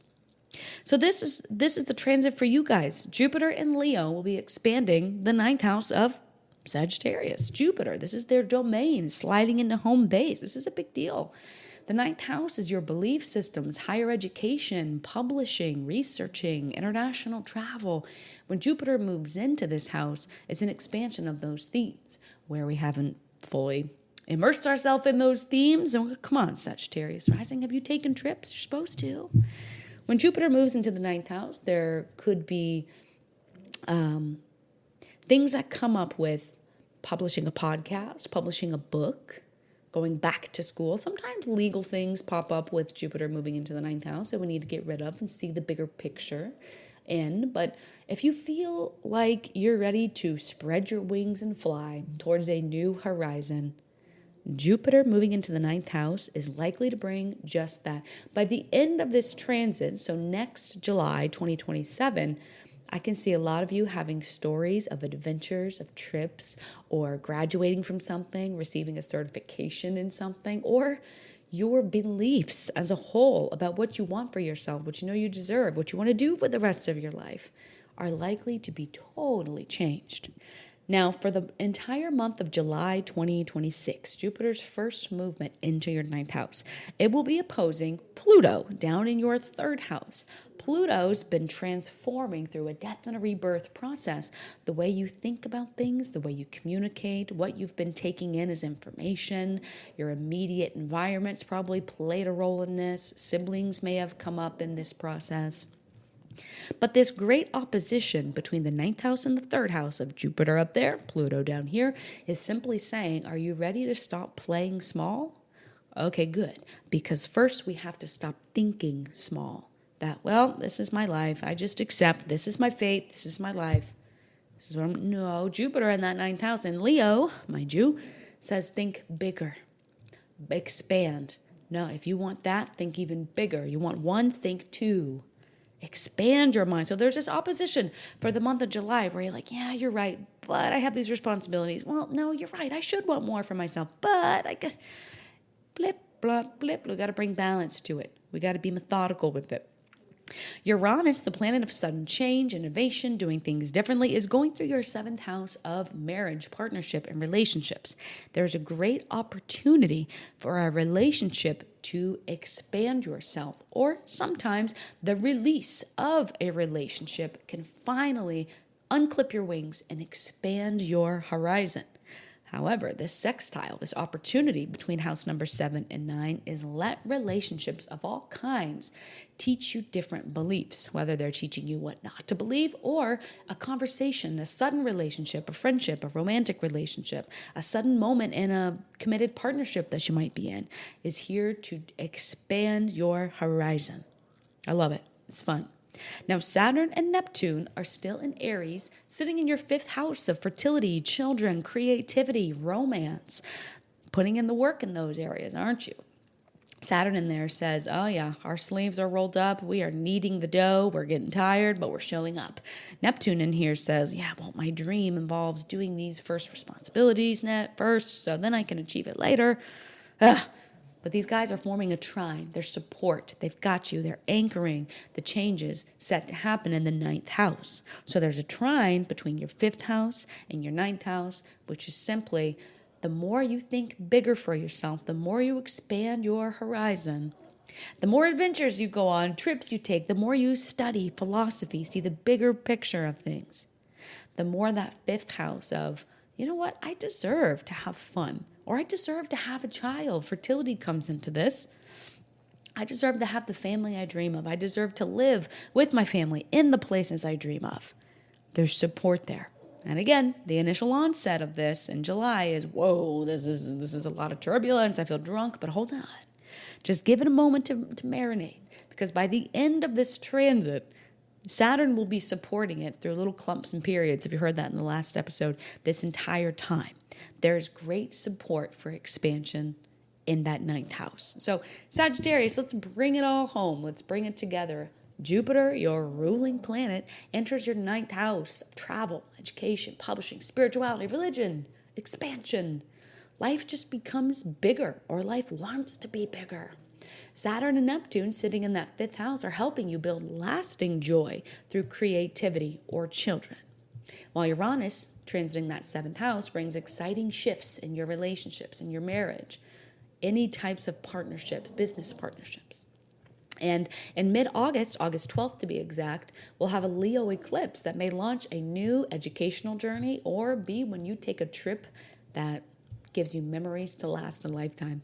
Pluto, sitting down there in the third house, is transforming the way you communicate and share your experiences in relationships and on those adventures. Sagittarius rising, a lot of you want to write a book. I don't know why, I've just seen it over and over. You may find that between now and next July, you have enough material to finally get that book out there. Or if you are in the publishing industry or want to publish something, Jupiter going through the ninth says, chef's kiss, it is time, it is magic, and people love it. Sagittarius, don't go at this alone. Come see your Sagittarius sister over here. I would love to look at your personal placements to tell you exactly how this Jupiter and Leo transit may unfold for you. Visit astrology-lounge.com and I will see you on Zoom. Have fun out there.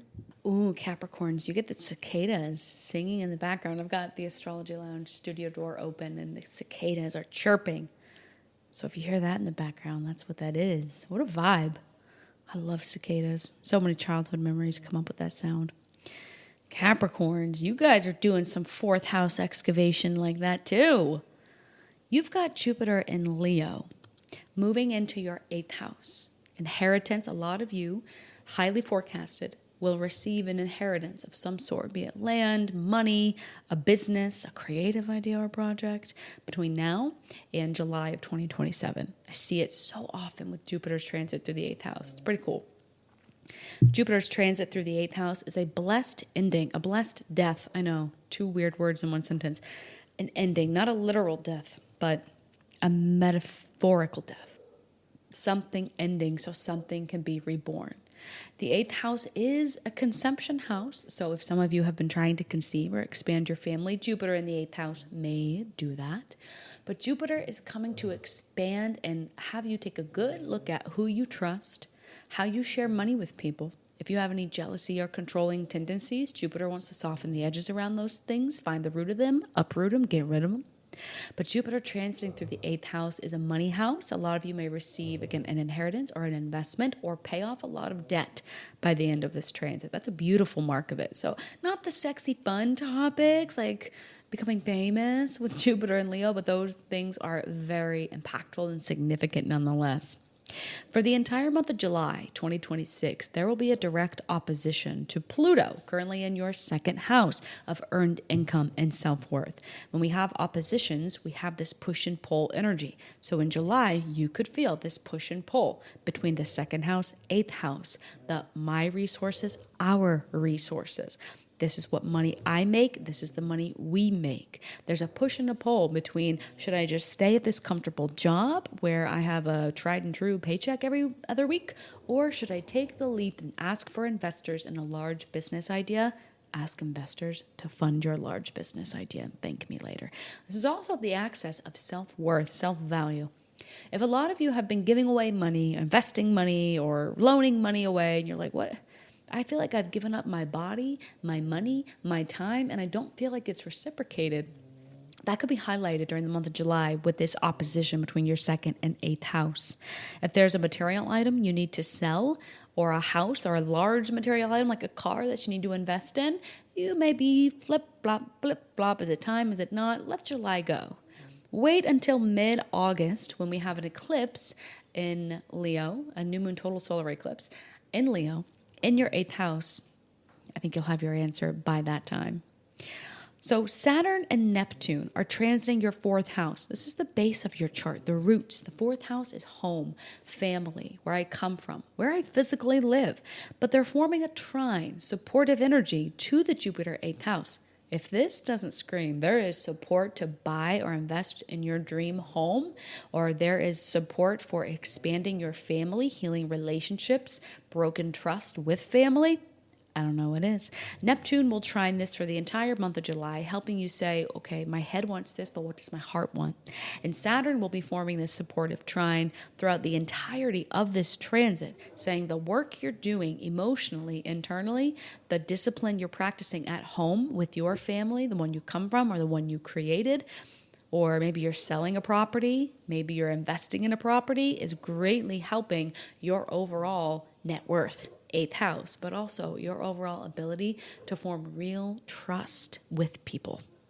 Now, finally, Uranus, planet of sudden change, innovation, it's transiting your sixth house, daily routine, health, co-workers. Capricorn's like the sixth house.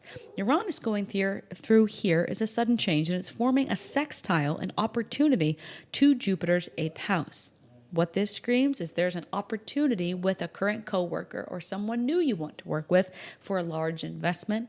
There is an opportunity for a holistic healing modality, something with energy work, changing small things about your diet, your workout routine, what you eat, what you drink, getting sober from vices could create a large opportunity for that Jupiter 8th house healing on a very grand scale. Transformation. If some of you want to lose weight or gain weight or get your physical body to a point that feels very Capricorn, sturdy, healthy, this is a beautiful opportunity for a great transformation in your physical health, in your day-to-day routine.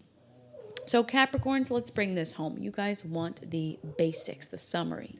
Jupiter enters your 8th house of shared finances, healing around intimacy, investments, inheritances, but overall great transformation. So this is a year of emotional and financial growth through sustained, deeper trust. Saturn and Neptune, down in that 4th house, are helping strengthen your foundation at home, where you physically live and your emotional world inside. While Uranus, transiting that 6th house, is giving you an opportunity to shake up your work, your daily routines, your health, and pets. 6th house is pets, so there could be a sudden gain or loss of pets that catapults you into this transformation. Again, that Leo eclipse in mid-August could begin a new chapter involving shared resources or profound intimate healing. And Pluto, transiting that 2nd house of yours, continues reshaping your relationship with money and self-worth, especially during the first month of this transit. Capricorns, do not go at this alone. Come to me if you'd like me to dissect your personal planets and how they play with this Jupiter transit. I would love to help you out. Visit astrology-lounge.com and I will see you there. Enjoy this transit, Capricorn. It's looking pretty good from where I sit. Aquarius risings, Aquarius placements. Jupiter is moving to a very special house for you. Your 7th house of marriage, partnership, relationships. When Jupiter moves into the 7th house, there's an expansion. I was just reading the newsletter for fellow astrologer April Elliott Kent, and she was saying that when Jupiter moves into a house, at first it exposes lack. So if you guys, right as you listen to this, are feeling a lack of real connection, maybe you're married and you're just feeling a lack of joy, inspiration, the potential for creation between you two. Maybe there's a relationship you're in where fertility is a struggle because it is Leo. Or maybe you're entering this Jupiter 7th house transit feeling lonely and touch deprived. Well, Jupiter moving into the 7th house promises by the end of it, there could be blessed changes and expansions in marriages. Divorces can sometimes be a blessing for sure. In your 7th house of relationships as a whole. Now, this is the obvious house of romantic marriage and partnership, but it could be business partners, it could be a best friend, it could be open enemies. That is everything the 7th house has to cover. I love Jupiter going through any one of the cardinal houses, 1, 4, 7, and 10. When it goes through the 7th, expect big changes in relationships and how you connect with the other. Learning a lot about yourself through connections with the other. The 7th house is known as the mirror, right? What is the experience of you from the other side like? I love to ask people, how do you experience me? Right? Because it's probably totally different than what I think they do. That's the 7th house. You guys are ready to learn a lot about how you affect other people. And it could bring blessings. It could bring expansion of anything already existing. So the entire month of July 2026, as you listen to this, Pluto in your 1st house. Whoa, what a transit. Thank you guys for trusting me with your chart. I really enjoy reading and discussing what this real lived experience of Pluto in the 1st house is like for you guys. So far, it's been power. A lot of you are stepping into your power, and I love that for you. But there's going to be a direct opposition, a push and a pull, a tug, a war between your 1st house and your 7th house. You know what that means? I'm getting married, but I don't want to change my last name. But I really love this person, but I want to maintain autonomy. I need to get a divorce, but I really don't want to because how's that going to affect other people? What are they going to think? I really want to work with my partner, but I don't know. I really like who we are as individuals. And then if we start working together and have a business together, how's that going to affect our relationship? Push, pull, push, pull. There's expansion in relationships that are affecting your 1st house. If you are single, this opposition could just be you falling deeply for someone and realizing the self-sacrifice that it takes that a lot of you are not acquainted with because Aquarius wants to be rebellious at times, of course. But the opposition could just have you realizing, having a hard reality of, wow, I never thought that people experienced me in that way, or I never thought that I could have the confidence to go after a business partnership, a marriage partnership, some sort of deep commitment with someone and still maintain autonomy. I always thought I didn't fit in, but now someone just asked me to marry them, or someone just asked me for the partnership, business partnership of a lifetime. I guess I am sought after. Where did that come from? So, Simultaneously, your modern day chart ruler, Uranus, because traditionally it's Saturn, so both of them. Uranus will be transiting the fifth house, which is also a relationship house, the house of romance, dating, self-expression. It's the Leo cave. Uranus will be going through this house. Don't say I didn't warn you, but this is sudden pregnancies and someone you fall in love with, sudden children coming into your world, sudden inspiration. I fall in love and all of a sudden my creativity is gushing out. Let's do this.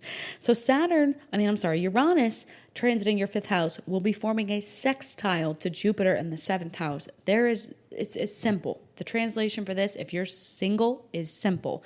There's an opportunity for a real romantic connection to turn into something long-standing commitment.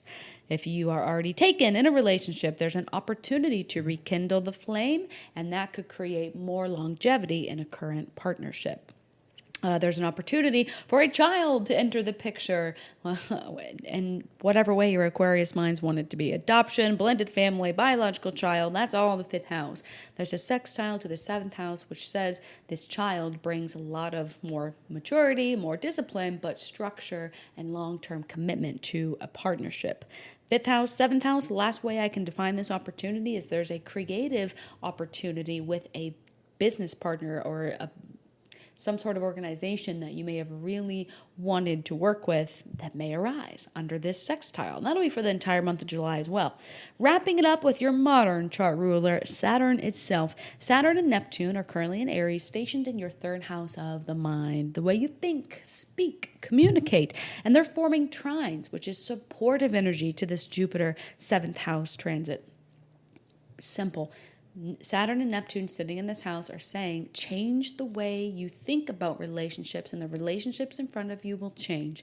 If you're in a relationship that you just find you keep getting in the same relationship with the same people, whether it's networking, whether it's business, or whether it is romance, love, and marriage, change the way you communicate about how you feel, and the way you feel about this relationship will change. There is great support for you to work on how to communicate your emotions, which Aquarius is not notorious for. Remember, they are known for just thinking about how they feel rather than feeling how they feel and communicating it. They want the logic, but there is wonderful support to find conflict resolution through a different way of communicating, and to find a lot of healing in the mind through, communication showed me that the way I thought people perceived me was totally opposite. It was all a story made up in my mind.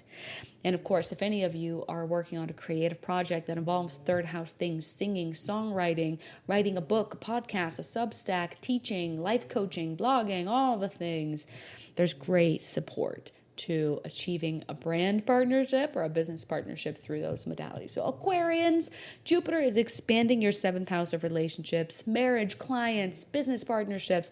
The right people become powerful blessings from now until next July. Saturn and Neptune, sitting square in that third house, are helping you communicate with greater wisdom, feeling brave enough to speak how you actually feel, not what you think they want you to say. While Uranus in your fifth house brings surprises around pregnancy, love, creativity, joy, and self-expression. A lot of people around you may be very surprised at how you dress, how you express yourself over the next year, and I love that. Hit them with the shocker, Aquarius. The Leo eclipse coming up on August 12th may mark a very significant relationship chapter for you guys. By the way, total solar new moon eclipse, Jesus, that's so wordy, in the 12th, or on August 12th, in your seventh house. Can you guys tell I've been doing these horoscopes for hours today? Thank you for your patience. But anyways, that mid-August date could mark a very significant relationship, or the next chapter of an existing one. Now, Pluto in your home sign, in the first house, in that opposition, continues transforming your identity, your individuality, how you appear to the world, making every partnership to come reflect the evolution that you've been doing since March of 2023. I love this for you, Aquarians. Hit them with the shocker. Shock the people around you. I always tell you guys, if you're not getting raised brows, you're not doing it right. Aquarians, I want to see how your Pluto first house transit is going, but if you want to look at that, and this beautiful, blessed Jupiter 7th house transit, come see your girl. Astrology-lounge.com to book a private reading with me. I would love to see you. Good luck out there. Pisces. Oh, I get so excited when I get to Pisces. Yes, because I'm finally done the horoscopes, the hours-long horoscopes. But also, you guys are like the home base. You guys are I did it. Yes, I can come home to my Pisces. So, hi, guys. Jupiter in Leo is moving into your 6th house. It's not the sexiest house. It's not the dreamiest house. But if you have been struggling with a health ailment, some annoying health thing you really want to find relief from, this is a beautiful transit. If you have a soul fur baby, if you've wanted a soul fur baby, yes, a cat, a dog, a pet, this is a wonderful transit. If you are looking to get your day-to-day in order, which a lot of Pisces placements tend to hit this wall where they're like, whoops, I let my porous boundaries get me into a routine where I go to bed at 2 a.m. and wake up at 6 and have to go to work and I'm tired all day, so then I don't want to work out and I eat sugar all day. Shoot. Jupiter's coming to save you guys. Jupiter will move into the 6th house, and the stories I hear with this one are really cool. The number one thing I hear is people lose a lot of weight. If weight loss is a thing for you, Jupiter going through the 6th house says, you know what, I feel so good. I made one little tiny routine, like going dairy-free or just going for a walk in the park every day rather than scrolling. And that ends up snowballing into your entire daily routine changes. And hey, don't sleep on Pisces being a pro athlete. There are so many Pisces that do ultra runs. Don't believe me? Google it. So Jupiter moving into the 6th house promises bringing the blessing of healing to the mind, body, soul through pets, through daily routines. Maybe a new coworker becomes a love interest, or maybe you and a coworker branch out and start a creative project on your own. I love this for you guys. It's a fun transit. Okay? Now, Pluto, currently in your 12th house, completely burning down your subconscious and ancestral patterns with his blowtorch, only for brand new sprouts to form. You guys are doing a lot of quiet, internal, ancestral work, are you not? My goodness. Here we have this push-pull. I want my daily routine to change, but oh my gosh, there's an internal fire burning in my 12th house. I want to get my health in order, but I'm feeling really low and heavy because of all the 12th house work I'm doing. I was just reading the newsletter for one of my fellow astrologers, April Elliott Kent, and she had said that, and sorry if you guys have listened to your big three and you had to hear me repeat this, but she had said that when Jupiter moves into a house, typically we feel the lack. Jupiter moves in, blows it up, turns a spotlight on, and if it's in the 6th house, you're like, oh God, don't show me where I've been eating too much sugar and ice cream. I don't want to see it. I know it's true, but turn it off. Don't show me what my body looks like when I don't work out. Stop. Jupiter, jeez. Jupiter moves into that 6th house and says, okay, now that you know the truth, sorry, that was a little harsh, but now you know it and you can't unsee it. Do you want to go outside with me? Do you want to put the ice cream down and make a smoothie? Because it's going to be fun. We'll make it exciting. That's that push and that pull. And like, hey, you didn't realize it, but as you started tending to your physical body and getting your daily routine in order, by default, your inner world, your subconscious, your ancestral patterns change suit. Look, you didn't even have to lose sleep over it. That's the first month of this transit. July 2026 is all about this opposition to those homes. Another way to define this is if you're ready to heal from a different perspective, whether you're in therapy, hypnosis therapy, equine therapy, water therapy, art therapy, there's so many different kinds out there. The push and pull between this could be, I need to use something else because this old therapy way is not working. Uranus is going through your 4th house. Woo-wee! Talk about ancestral work. Uranus, I am breaking free from a living situation. I am breaking free from a wound with my mother or my mother-in-law. This is the house of the mother, the daughter, the sister, the female. Although some people would claim that the 4th house could be father. It was just whatever parent figure feels very nurturing to you. But Uranus going through the 4th house, a lot of you are suddenly changing where you physically live, or a lot of you could be feeling the pull to, if you haven't moved yet, you still have 8 years of this transit, you could be surprised at where you live by the end of this transit, okay? Now, it's forming a sextile to Jupiter in the 6th house. When we change our daily routine and develop new healthy habits, all of a sudden we might say, I don't want to live in the city anymore, because through the process of discovering my subconscious energy and my physical body and what it needs, I need a better circadian rhythm. I need nature. Honey, we're going to the mountains. We're living by the beach. Or it could be vice versa. Maybe you live way in the middle of nowhere, Iowa, and you're like, okay, For my health, I need to live in a modern city around modern amenities, culture, diversity. We got to go. That's the opportunity. When we change our daily habits, the tiny little things, all of a sudden, where there's an opportunity to change where we live, and at bare minimum, if it's not the physical living space, it's how we feel. Oh my gosh, I didn't realize that just not scrolling on my phone while I'm laying in bed in the morning, just giving up that one little habit, that's the word of the sixth house, habits, would make me feel this much better. I didn't realize getting rid of that one person and not having to worry about replying to them made me feel so much better. Opportunities. Uranus will be in that sextiling aspect for the entire month of July, so you'll feel that with the opposition. And finally, Saturn and Neptune, your chart ruler, which, by the way, Jupiter is your traditional chart ruler, so pay very close attention when he switches signs. Y'all feel it. But modern day ruler is Neptune. So Saturn and Neptune, both in Aries, in your second house, earned income, self-worth, material items. You guys may be going through lots of different things with this, purchasing large material items or releasing material items, because Neptune in there is like, I don't need to be attached to anything. Nothing. I need nothing. I wear the same thing every day. Or you could be like, whoa, where have I attached my identity and my ego to material items? Saturn in the second house could have you making large expenses. Again, I'm pointing at moving or home renovations because of Uranus in that fourth house. But these two are forming a trine, supportive aspect to Jupiter in the sixth house. If you guys are working, if you currently have a job, this is a wonderful opportunity to ask for a raise, for a promotion. Invest more of your natural talents into making money. Some of you guys could be adding additional income streams. If not, the healing that takes place in your daily habits with Jupiter in the sixth house. Jeffrey is snoring so loud. 1 second. Hey, I can't even hear myself, you cutie wootie. My little sixth house, boo. Thank you. The trine of support from the second house to the sixth house is, I didn't realize that if I just, lost 10 pounds or proved to myself that I could give up sugar for a week, how much self-worth I would feel in that second house, right? So if it's silent, a lot of your changes are very behind the scenes, but they're so big. They're creating the invisible foundation for everything else in your chart. So Pisces, let's summarize this. Here we go. Jupiter is enlightening, expanding your sixth house of work, health, daily routines, pets, small habits.